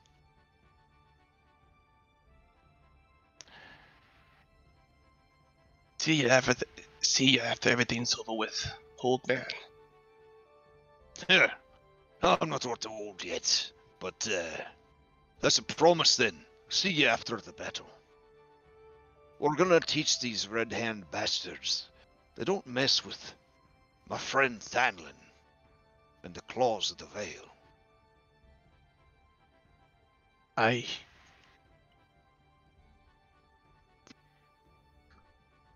And that's his send-off. Okay. Ray would kind of walk over to Umeg's after this whole scene concludes. Yeah. And will be like, I know that you worked for my father, and I very much appreciate everything that you've done for us so far. Take care, and just so you know, you and Aragorn look very familiar to each other. Oh, people say that about dwarves all the time. No, I think this is a little bit more than just that. Well, he's pretty young. Certainly couldn't be my brother. Just kind of looks at him. He kind of looks at you. You said that you didn't have any sons? No, I never had an occasion to get married. There are a few dalliances here and there. When you look this good, you know, women throw themselves at you. Was there any in And particular? he kind of grooms his beard and mustache when he says that. Do you remember any that stood out? He kind of shrugs. Yeah, I mean, there's been a few. Oh. Any from Yes. Kernderal? And he looks at the departing Aragorn, and he kind of raises a finger, and then he like drops his hand in his finger, and he looks just like flabbergasted. As you said, after this is all done.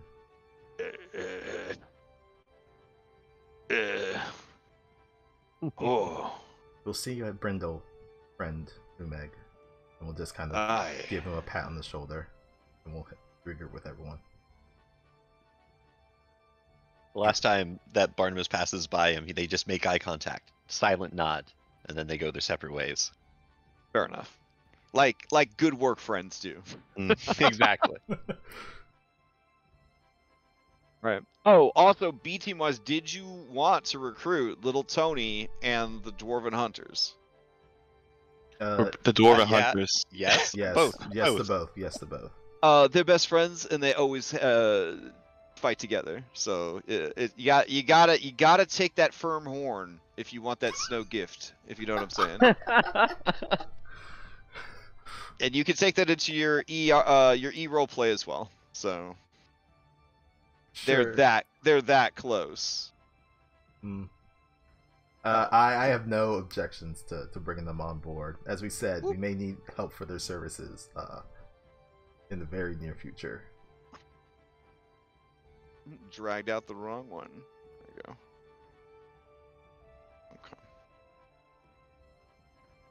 Okay. As Aragorn gets to the griffins, Bars would turn to him and he'd say, "Very impressed with what you did in the throne room and helping us free these people. I hope you know, we see you as one of us. We're proud to fight with you." I'm proud to fight with you too. And I was very impressed about what happened in the cave. You really showed something back there. Well, there's a whole lot more to show left. Get ready for it. Also, that was sarcasm. Don't get captured by spiders again. One never tries to get captured by spiders. Nasty little things.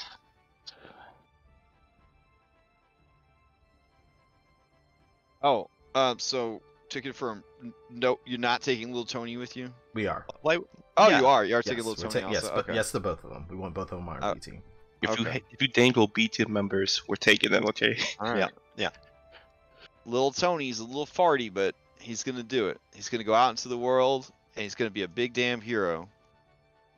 There's a heartwarming scene that happens psionically. That since it happens psionically, no one knows. But you see Little Tony wipe a mucus tear away from one of his eyeballs, and he looks more determined than ever, like Ash Ketchum, getting ready to go fucking become champion. Hopefully, it doesn't take 20-something years. You gotta go Alright. spread the word of Xenu. Yeah. We shall bring Alright. the wrath of Xenu upon these infidels called the Red To give you a sneak peek, Little Tony can provide one person with immunity to mind-affecting spells and attacks, or the entire party can gain advantage against such spells and effects and resistance to psychic damage. Oh shit. And we then take the party thing there for sure because we have the tattoos that we got to try to get. yeah, then these two, since they're blood hunters, they have a blood curse binding that the effect is stronger the more hit dice you're collectively willing to dump into it. Which, I mean, that could be a good way to stop a speedy dragon from flying around. I was just thinking that. Yeah. Alright, so that's kind of a sneak preview of those two. And then, yeah, you guys need to level up, and then we already did the fast travel, so we will resume the session, essentially with you guys arriving at Brindle. Hell yeah, it's time. On the afternoon of the 2nd. So... Wow. Can't believe we've made it to Brindle. Oh, there's 31 days in May. Derp. Okay, so it's actually the 1st of June. There we go. I can't believe we managed to get an alliance between elves and dwarves. You guys had doubts? Come on. Never once. Right. The whole time. I mean, that's Right. Aw. I mean, that's the theme of this campaign. Honestly, we gotta unite the people against this one common enemy. Yeah. Look, I didn't expect Barnabas to write a whole ass script. All right. Fair. I was pleasantly surprised and thoroughly delighted. That's good. the kind of investment of energy I like players more than handing me their 17-page backstory. So that's the good stuff right there. All right, so I'll add Brindle to the dashboard here. Oh man, I wish I had said it during when it happened, but I think like cinematically, there was just like Wisp in the council room, in the courtroom of a figure that was standing next to Barnabas as it just floats off. Aww. A little allusion to Guy before he started making his speech to the whole room. Hence why he got a fucking 30. God damn, boy. Yeah, He was watching over me. Okay. Balance off in the afterlife, just sipping on his martina, watching everything from up above. They did well. They did well. They did. You did very well. Good job. The dwarves, you will come to find out, it was certainly worth. It will certainly be worth the effort. I know it was a rough situation, but it's definitely worth the effort. All right. Well, I guess that's it for today.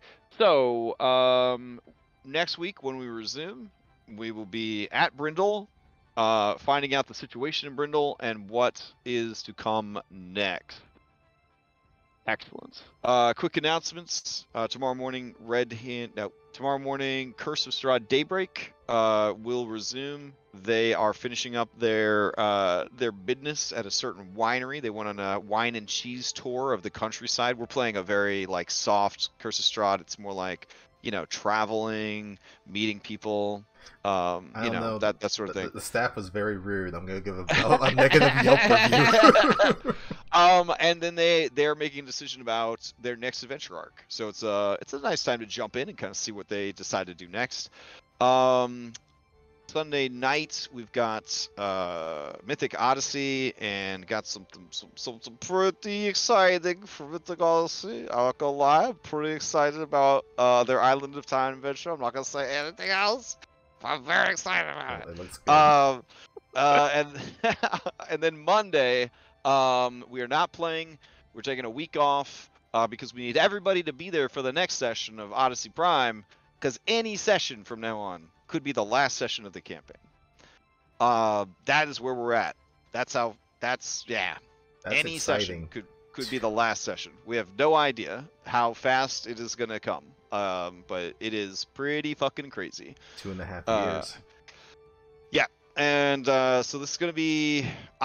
Again, as I said at the beginning of this session, I have no idea how it's gonna end. So I have to wait a whole another week and change to find out what the fuck's going on. So that's the whole thing. Tuesday, Abomination Vaults continues, as does Cyberpunk Red. Wednesday, we're gonna play some more Dragon's Dogma. I went and actually read up on the game, so it's a less blind playthrough than it was before. But now I feel like I can make some actual informed decisions instead of just blindly switching my class and abilities every week and stumbling around literally in the dark, not knowing what the fuck is going on. So I feel a lot better about it. So that's happening then. Thursday, oh buddy, wow, that Curse of Strahd Nightfall. Whoo, yeah, we left off on a real spicy cliffhanger for sure. I can't say anything else about it, but man, it's pretty crazy. And then the Saturday morning we'll be back here. Anybody have any announcements before we adjourn? No? Okay. My last announcement. Applications.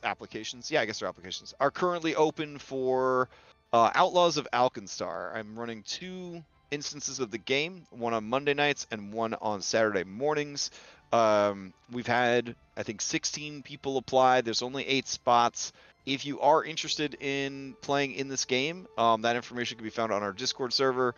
It will run levels 1 to 10, and it will take about a year, according to the Paizo Discord. It will take about a year and go levels 1 to 10, and it is a steampunk cowboy western type setting.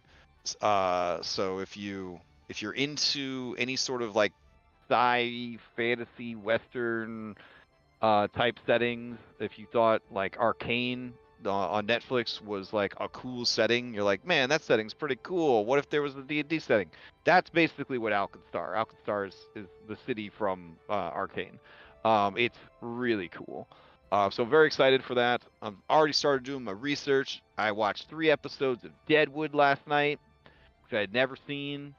I heard it was a crime drama western. It certainly is. It certainly is. A crime drama western. And gonna just slowly be leveling up my western skills as I tried to level up my horror skills. Watch season 1 of Westworld and then none of the rest. Yeah, none of the rest. Yep, I can vouch for that. Yeah. I can vouch for that. Unfortunately, I did watch season 2 of Westworld, so It has 1 really good episode Mm, and 9 mediocre ones. maybe season 1 is it's just like Heroes season 1. Like it's like Heroes is so good. if That's Heroes should have ended with 1 season, it would have gone down in history as one of the greatest things ever made. But as always, capitalism's like no one gets any respect, no one gets to die with dignity. Everyone gets dragged through the coal and the glass and the dirty needles until there's absolutely no integrity and no dignity left in the fucking corpse, and then we eat the corpse. And then we... I haven't thought about that in a long time. Now I'm sad again. Yeah, We all are. Not even just the future seasons of Heroes. They also made a sequel to it. Like, Don't bring it up. Don't. And this is the discussion that I had with Skull and Shackles when many of them were like, but can't we just be like One Piece and be pirates forever? And I was like, sometimes, many times, most times, nearly all the time, things need to end. Things need to end. And if you are in a position to end something well, I feel like you have a responsibility to do that. So yeah. Better to One Piece is one of those rare exceptions where somehow it's still good after many stuff that has been going on. But it's like, it's been over like 25 years since Don't get me wrong. I honestly think if there was any campaign I've ever run that could have gone on forever, it would have probably been Skull and Shackles. Yeah. But we would have had to pace our leveling a lot differently, I think, if we intended to go forever. But yeah, I don't know. We still went to Realm Space as a follow-up. That's pretty good. Yeah. And for those in the audience who have not seen Skull and Shackles, and it's a company companion piece, that Red Brand. Those are up on YouTube. Yeah, they were some fun ass games for sure. They were some fun ass games. As I'm playing through Tears of the Kingdom, and getting that Zelda dopamine, I'm thinking about all the Zelda shit that we did, for that campaign. All right. On that note, I am going to go. Hope you guys enjoy the rest of your weekend, and we'll continue this next week. If you have any questions about level ups, just post them in the Discord. Thank you for running. Thanks. Thank you. See you guys next week. Yeah. Yep. Thanks everyone for tuning in as we are barreling Level down 10, baby! level 10, Oh, barreling man. into Brindle. Ooh, this is gonna be interesting. I'm so excited. Okay, so